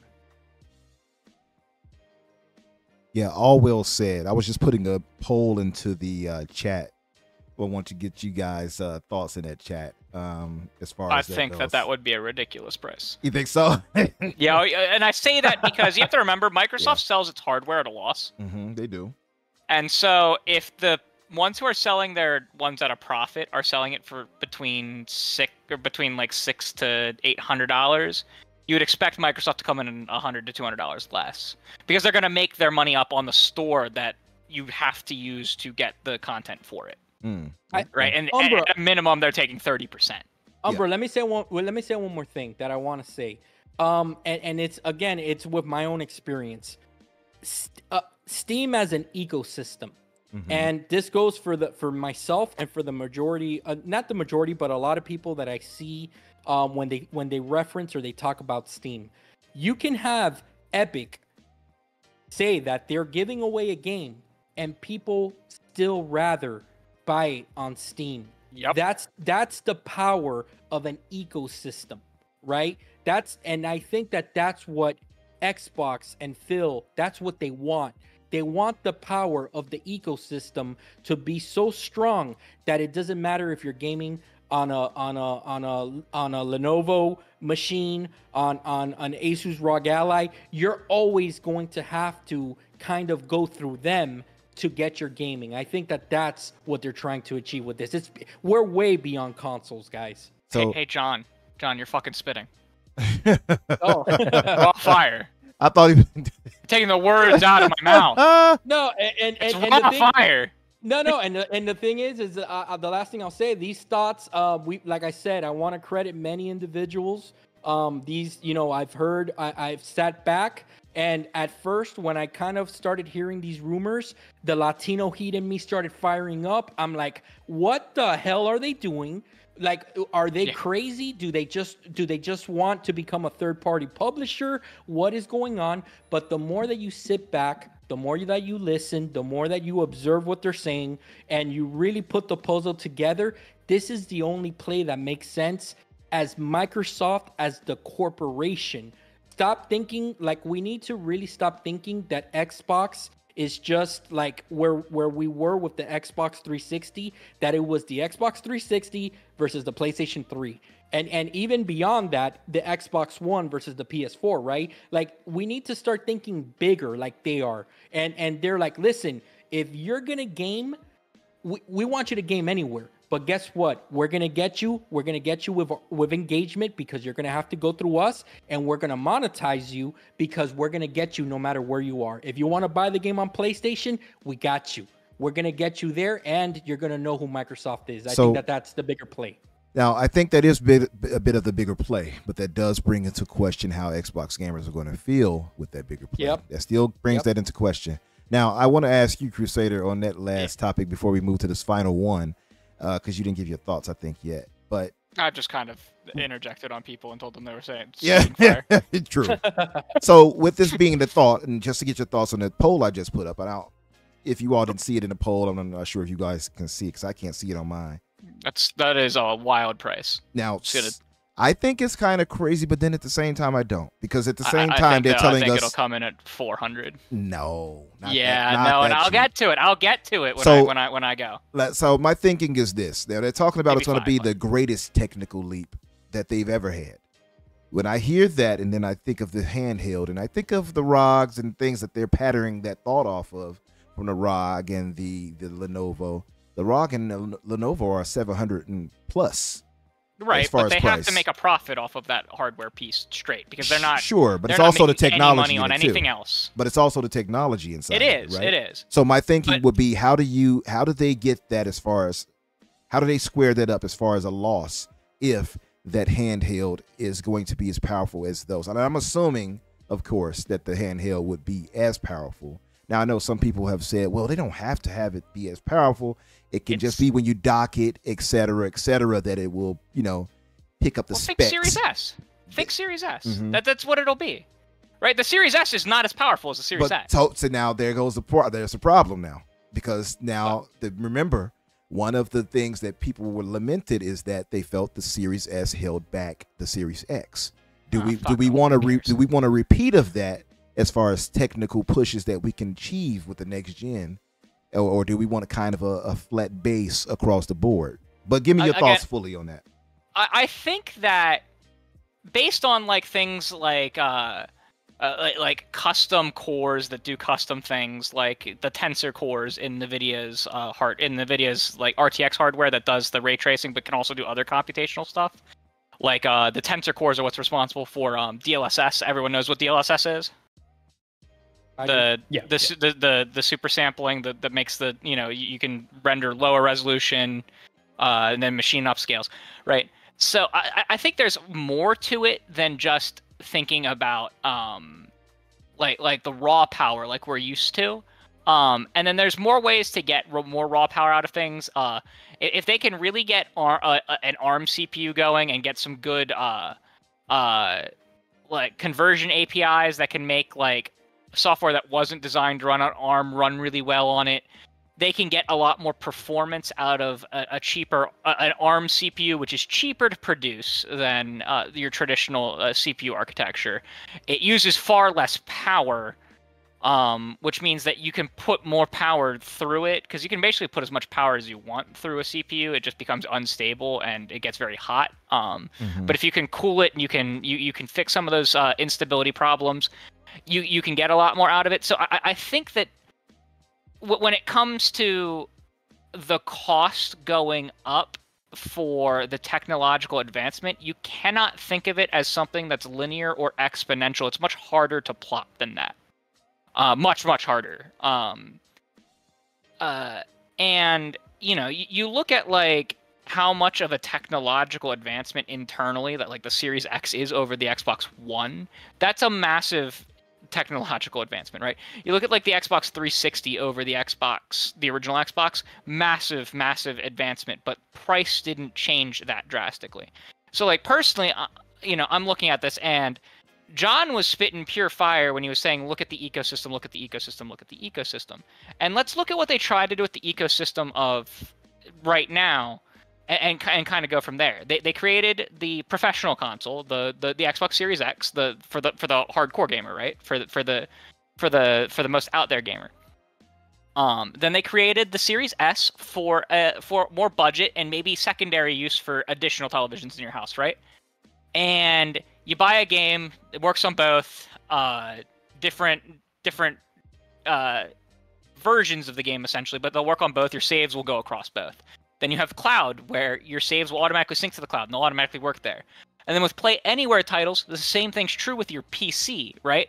But what's really missing from that is the handheld. And I think they might be looking at it in okay, obviously the handheld has to be weaker than the professional console. And why do I say that? Because it has to function off a battery, right?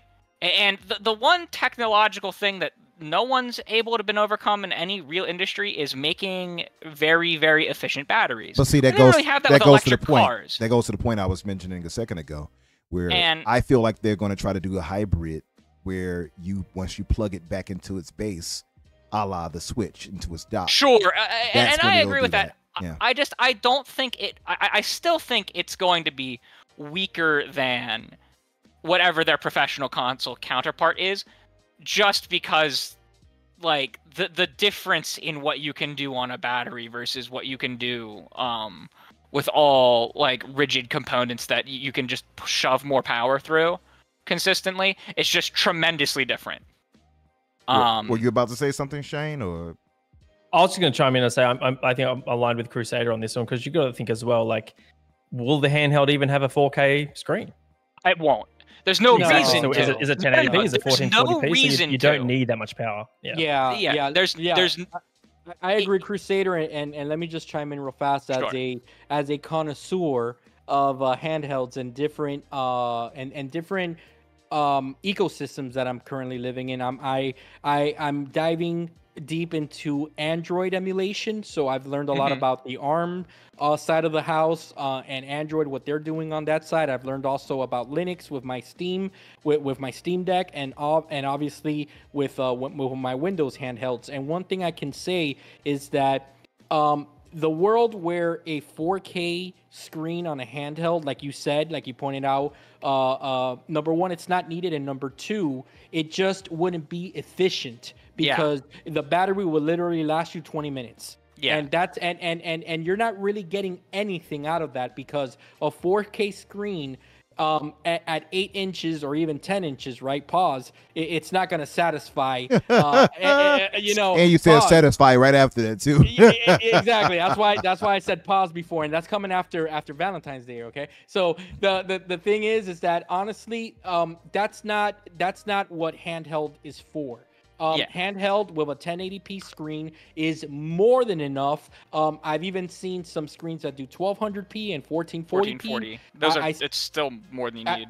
It's still more than you need. Where the power draw, Valve has really done a great job of figuring out the perfect what's called TDPs when it comes to when you're playing games, to be able to really maximize your battery. So that's something, like if we're thinking here that the PS6 that this Xbox handheld is going to be as powerful as the PS6, I think we needed to simmer down a little bit. In reality, the expectation would be that it's as powerful as the Series S, as Crusader is pointing out too. Yeah. You mean relative I'm not saying to it's the, going to be, relative I'm saying to it's the going to be new hardware, you're saying? Yeah. And I think there's some things that they have to improve upon with the Series S. Like, the Series S, one of the fatal flaws of the Series S is that it didn't have the same amount of RAM, like memory, as the Series X did. They scaled down the GPU side of it, but they also scaled down with that in measure. They scaled down the RAM, and that's something they shouldn't have done.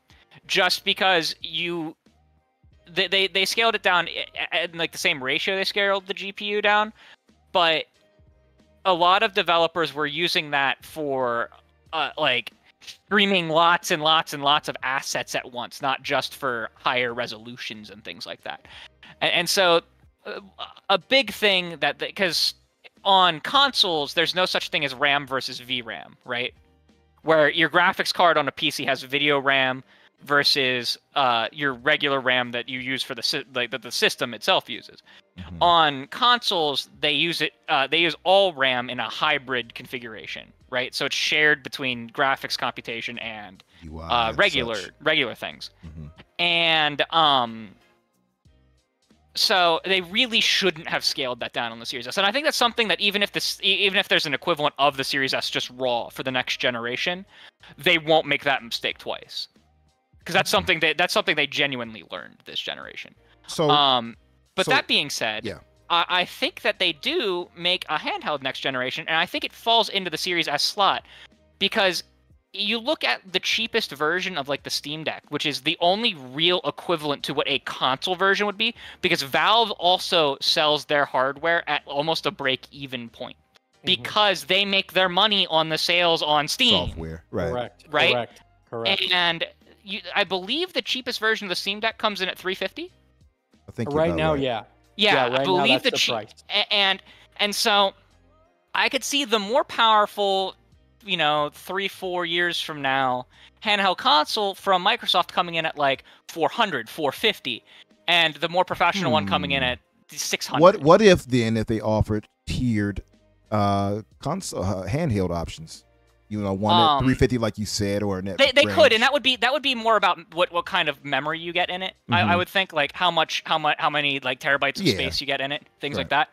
They could do that. The big thing you would want, maybe even the screen quality too. OLED maybe panel. Right. I was going to say maybe screen quality as well. I was going to say. Yeah, you would definitely. They could cheap out and do a TCL panel versus an OLED panel. Right.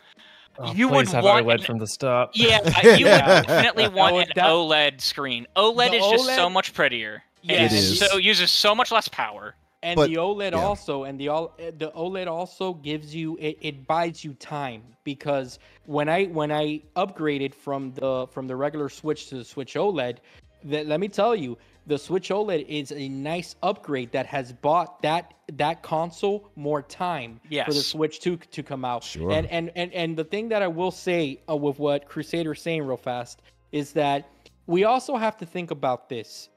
If Xbox is going into this ecosystem future that I'm talking about, they're not really worried about providing the most powerful console, for example, to go up against the PS6, because let's say, I'm just going to throw this out there. I'm not saying that this is a fact, but let's say that they bring out a handheld and they bring out a console that's as powerful as the PS6, right?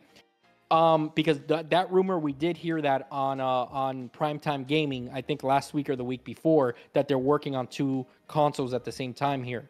Yeah. They, in releasing an Xbox OS experience, guess what? The Asus ROG Ally 3 or 4, by that time will be out. Even if it's more powerful than their handheld, it's okay because it's still an Xbox in your hands. Yeah, that's the whole idea with the OS. I want to read this really quick, so I want to let you finish this up so we can move to the last topic. Because we're pushing it close now. Because the last thing I was going to say is you look at what their ecosystem could be. Like a professional console, a budget console, which could be its own budget console, could also be a budget handheld. So let's assume that there could be a budget console, budget handheld. Then you could have cloud, you could have PC, a native PC, you could have laptop PCs, and you could have the OEM Lenovo style or Asus style handhelds. And that really relies on them improving at least with the Windows out of the box experience, which is something you mentioned. And it sounds like they want to do both. They almost want to do a console handheld and improve the PC handhelds at the same time, because Microsoft benefits from doing both.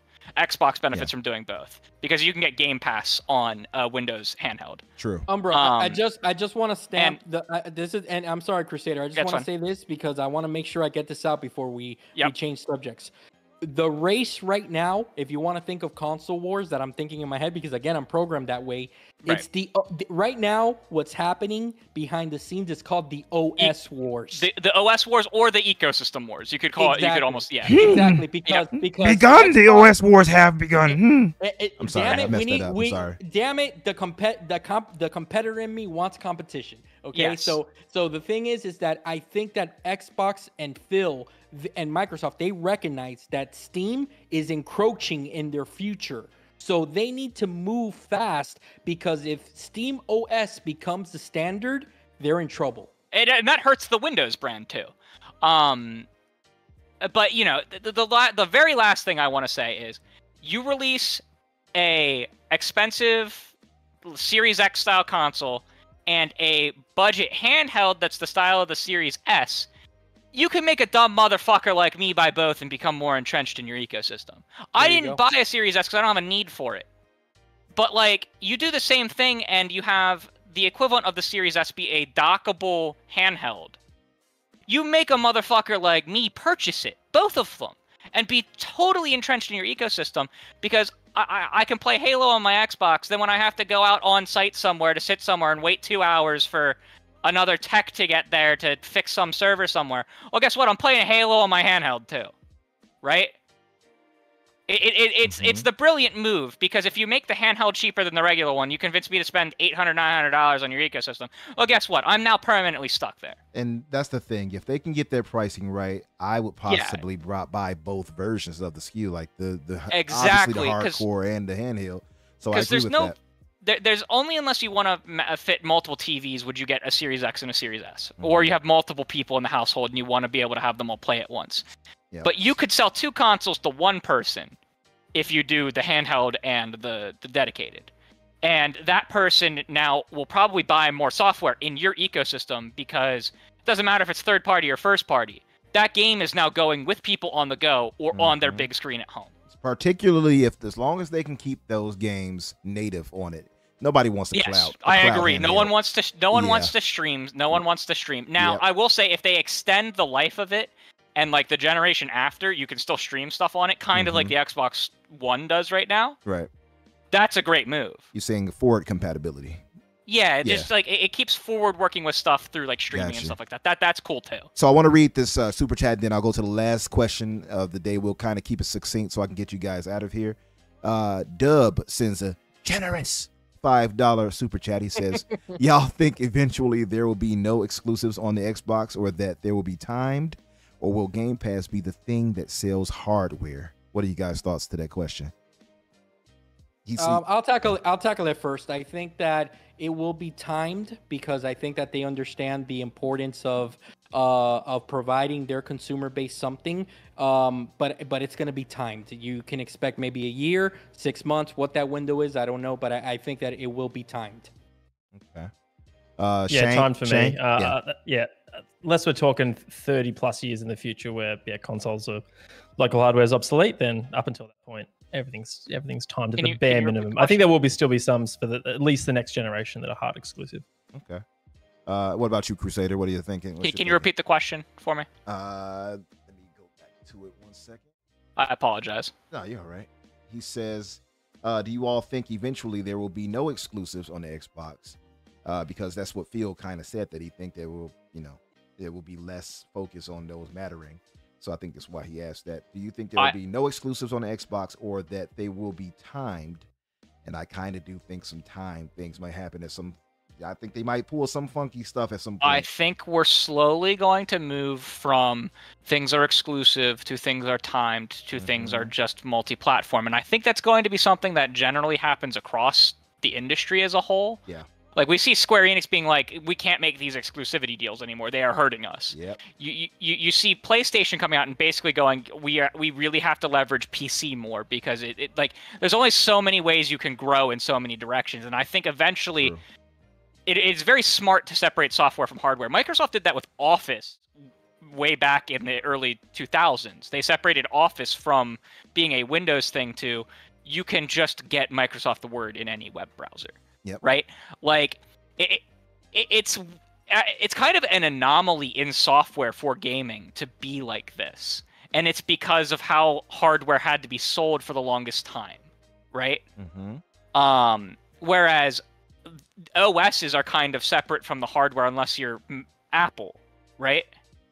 Like, you buy your hardware. My NVIDIA graphics card is completely separate from the OS that I'm using the graphics card in combination with, and it's completely separate from the games that I'm playing on it, except for maybe some software features.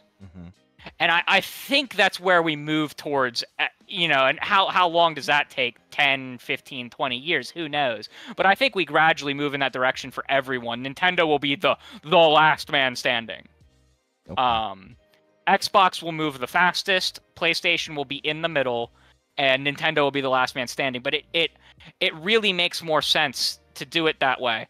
And it really would be best for everyone to do it that way, like consumers and the companies combined. But all of the companies have to do it very carefully and slowly so as to not completely destroy their platforms. Right. And I can see Sony copying Microsoft like they always do. A world where I can play Spider-Man on my Xbox and someone else can play Halo on their PlayStation is the better world for the consumer.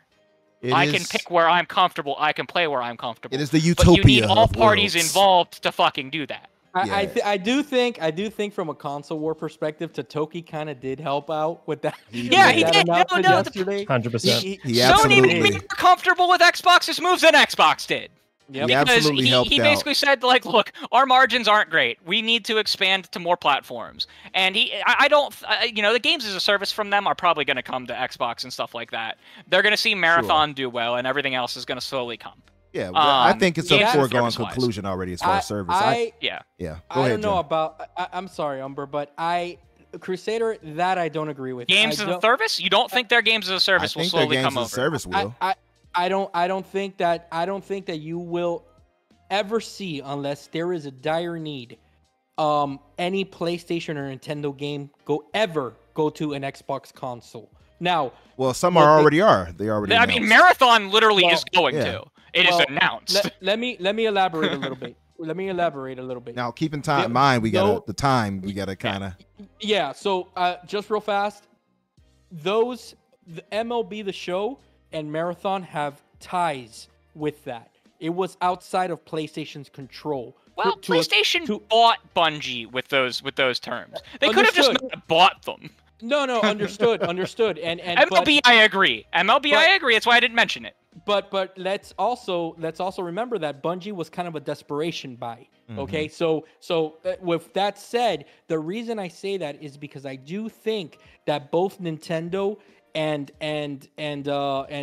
PlayStation, they are so old school that I really do believe that they will never ever help out that console unless their future. It's not helping that console. I would it's argue helping their own bottom line. Yeah, I would say I don't think it's helping Xbox is doing this too. They're not trying to help. Definitely helping themselves. Yeah. And furthermore, it's like you say, the old school. Yeah, but they're gonna have to modernize, and I think. And they have a new CEO coming in. And we do, and Totoki seems to be on the side of Microsoft. Well, he's only temporary. Totoki's only temporary. He is, but he's pushing the vision that Sony as a whole has, and they want to put their games the same way that Microsoft is doing, and get as much profits as they can by putting it on PC. I do think it would only be games as a service for a long time. For a while, right? Yeah, but I could see Helldivers coming in the next 2 years. I'll hold the line on that. We'll see, because it matters about profits. I'll gladly take an L. Well, I mean, hey, it is what it is on that, right? It's just speculation. But my thing is, as far as profitability, if they're making as much money as they can,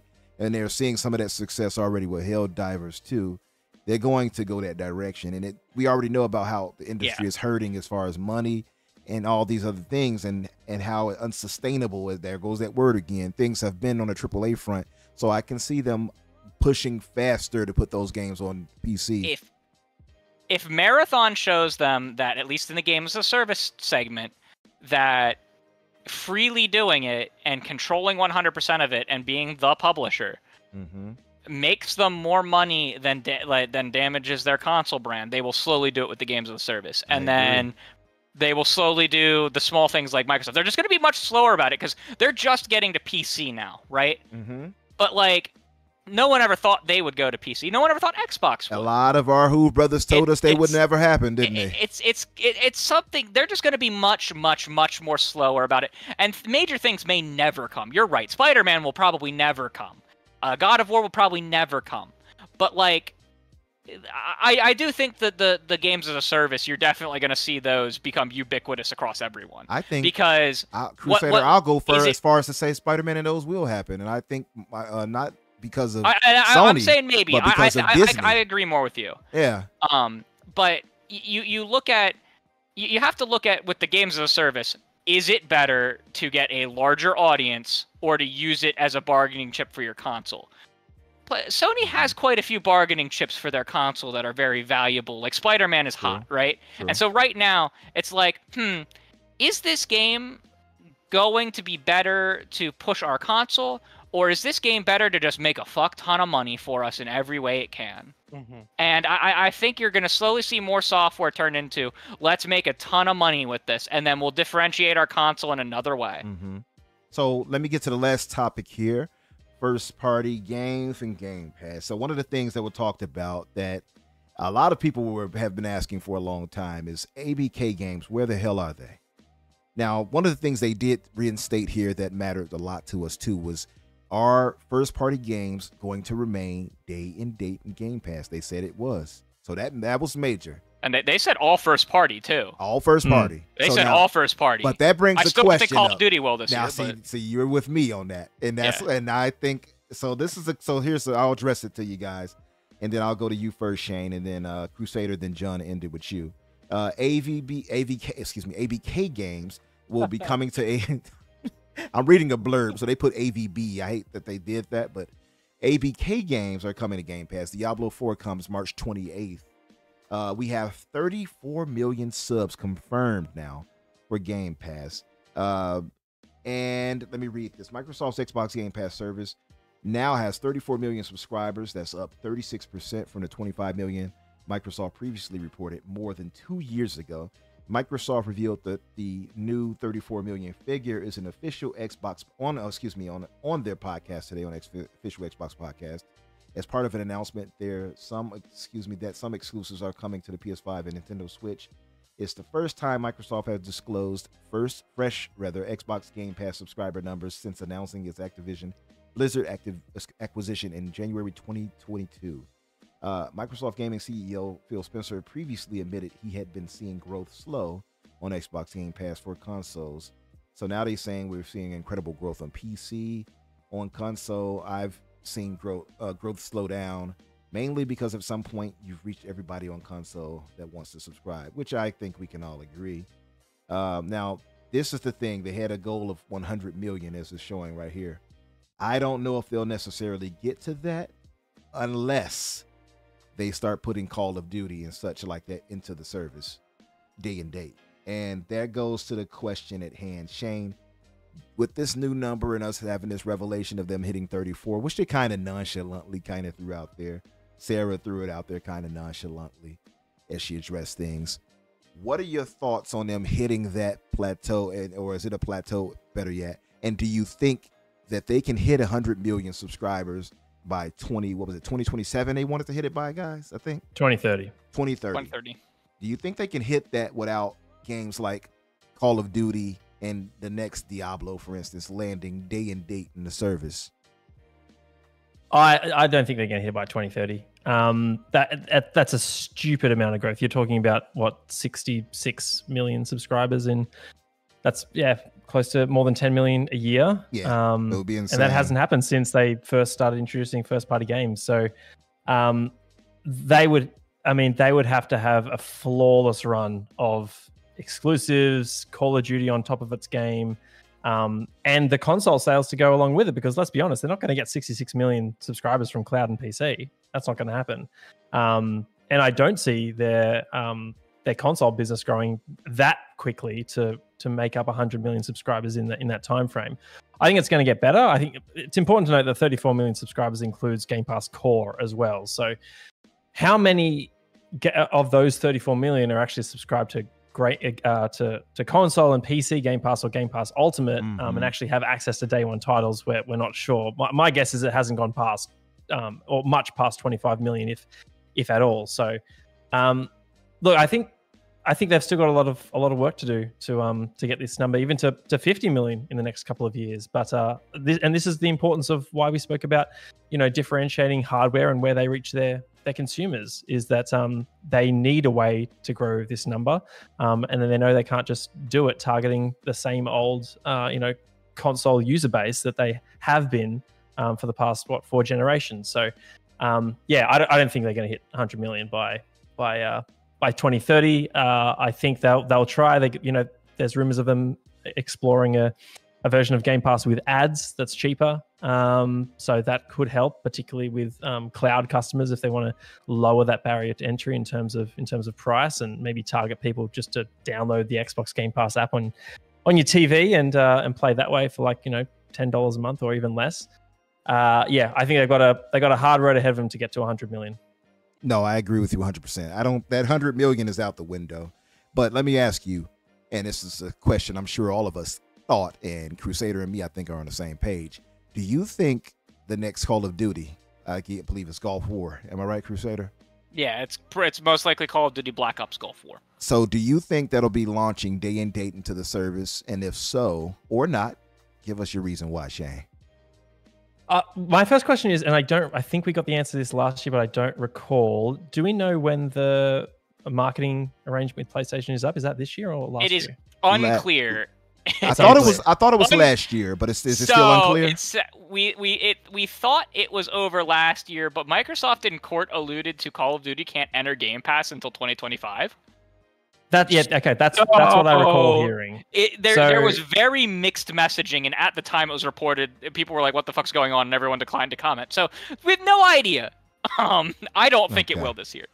So if it doesn't, then I mean, technically, it goes against Matt Booty's words from the podcast today that said all first-party games will be day and date in Game Pass. Yeah, that'll be a problem. Right. So yeah, if that's a contradiction, if it doesn't, that's not to say that if there still exists a agreement with PlayStation, like a marketing agreement, that Microsoft can't alter the agreement. It'd cost them a bit of money, but it's not impossible. And we know that they decided to keep the exclusivity agreements with things like Ghostwire Tokyo and Deathloop with PlayStation in the past, but that's not to say they can't change it this time. So I certainly hope Matt was across the marketing arrangements with Call of Duty and PlayStation when he said that.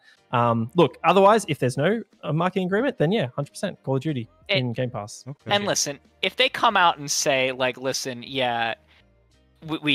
we have to be very careful about how we talk with like our marketing agreements and such, and we thought it was clear from things before that Call of Duty was subject to be a little different because of like prior arrangements and what we legally can actually do.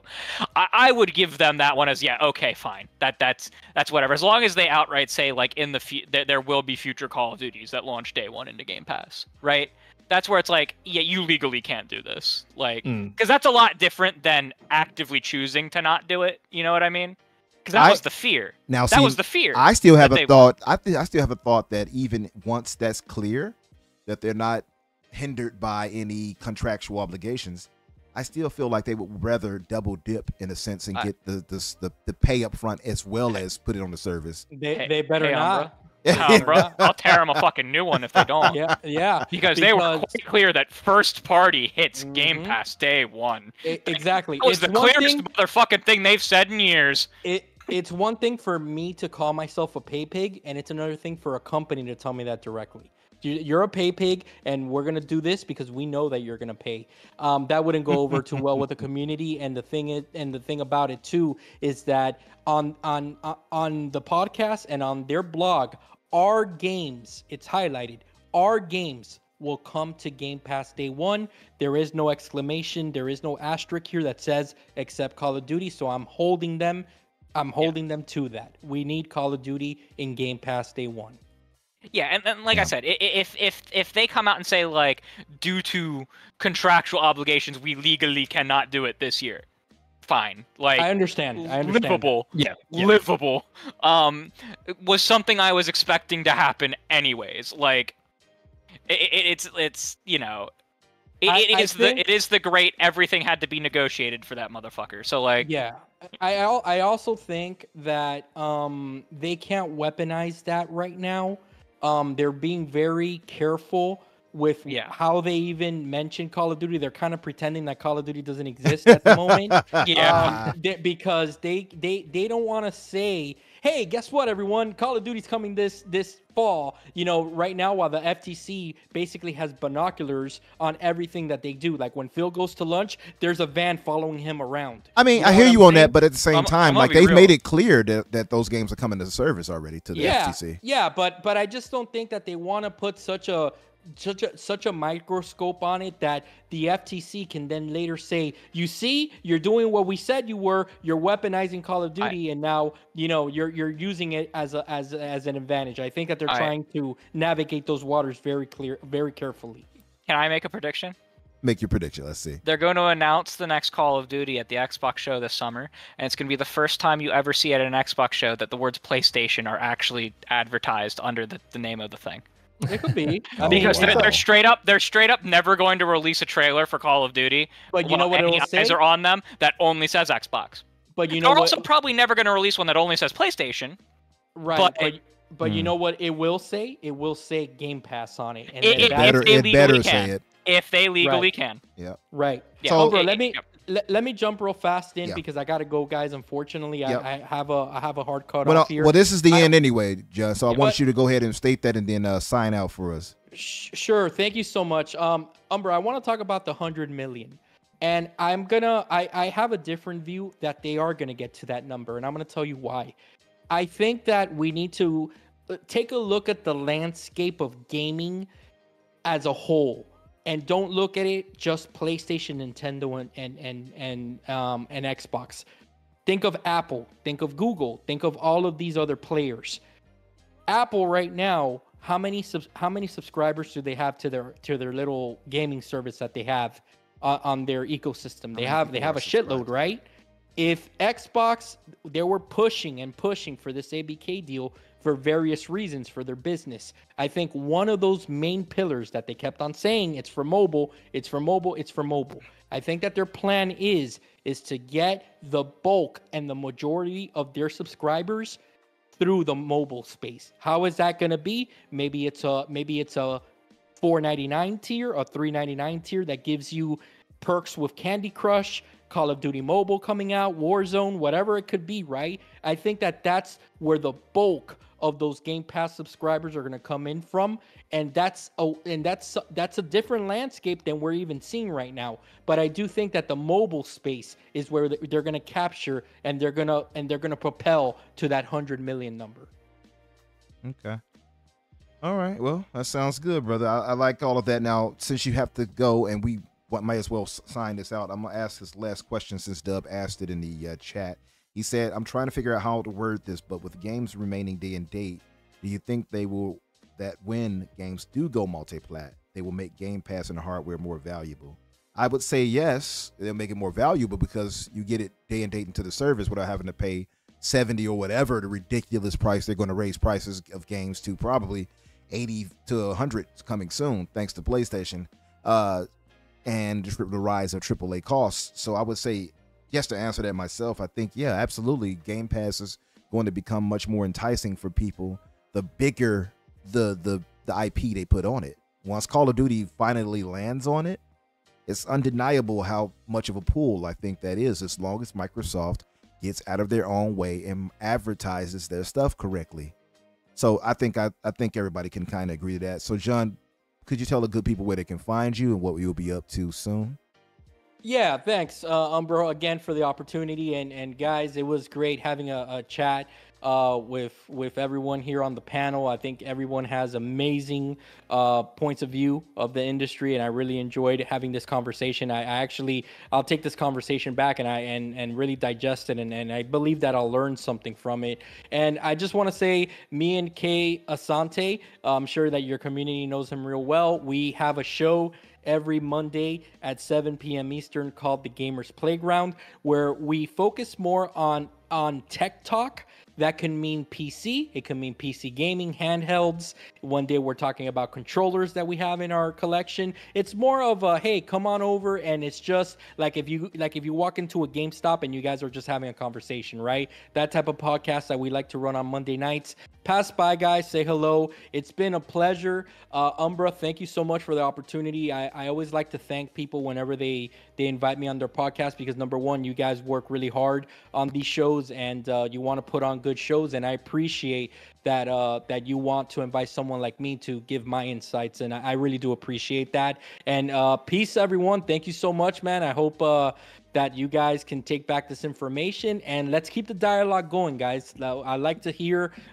Hit me up on Twitter, on X, or whatever they call it nowadays. Hit me up on Steam, Xbox, PlayStation. My name is John Wolf. X in front, X in back. Peace, everyone. Have a good night. All right. Thank you, brother. Take it easy, John. See you, mate. Yep, Thank you, guys. You guys find John, of course. All of the guests' info will be in the description. I have to add John's because he came in last second in the clutch for brother. Thank you, John. I'll just say that as signing out. I know you can't hear it right now, but thank you for coming through and giving us your knowledge and your wisdom and your thoughts. Shane, my brother, can you tell the good folks, for one, thank you for coming through again and shedding such intelligent thought on these things that I possibly can't reach. I want to tell beside us having such a great table read for Halo 2, Can you kind of give folks an idea of what might be coming and where they can find you and what you'll be up to? 100%. You can catch me on Twitter. It's Shane Bailey, all one word. Yeah, thanks so much for having me on, Umbra. Love having these conversations. Yeah, and I'll echo what John said. It's a big effort to put these shows on. So thanks for everything you do, and for having myself and the other guys on. Yeah, we'll be doing more. There'll be another table read in the future. If anyone doesn't know what I'm talking about, just head to my YouTube channel. It's Shane Bailey on YouTube as well. Me, Umbra, Silent Cypher, and a couple of about 11 other mates. We reenacted in the entirety of Halo 2 as a table read. It's on my YouTube channel if you want to check it out. We're raising funds for the charity that I work for, which is Cure Cancer. And my role is head of gaming, which I'll be leaving in April, sadly. We work with the gaming community to raise funds for groundbreaking cancer research. You can learn more about that via my Twitter as well. The website is curecancer.com.au. Thanks again, Umbra. Love doing this, man. Absolutely, brother. Always a pleasure to talk with you, as you know.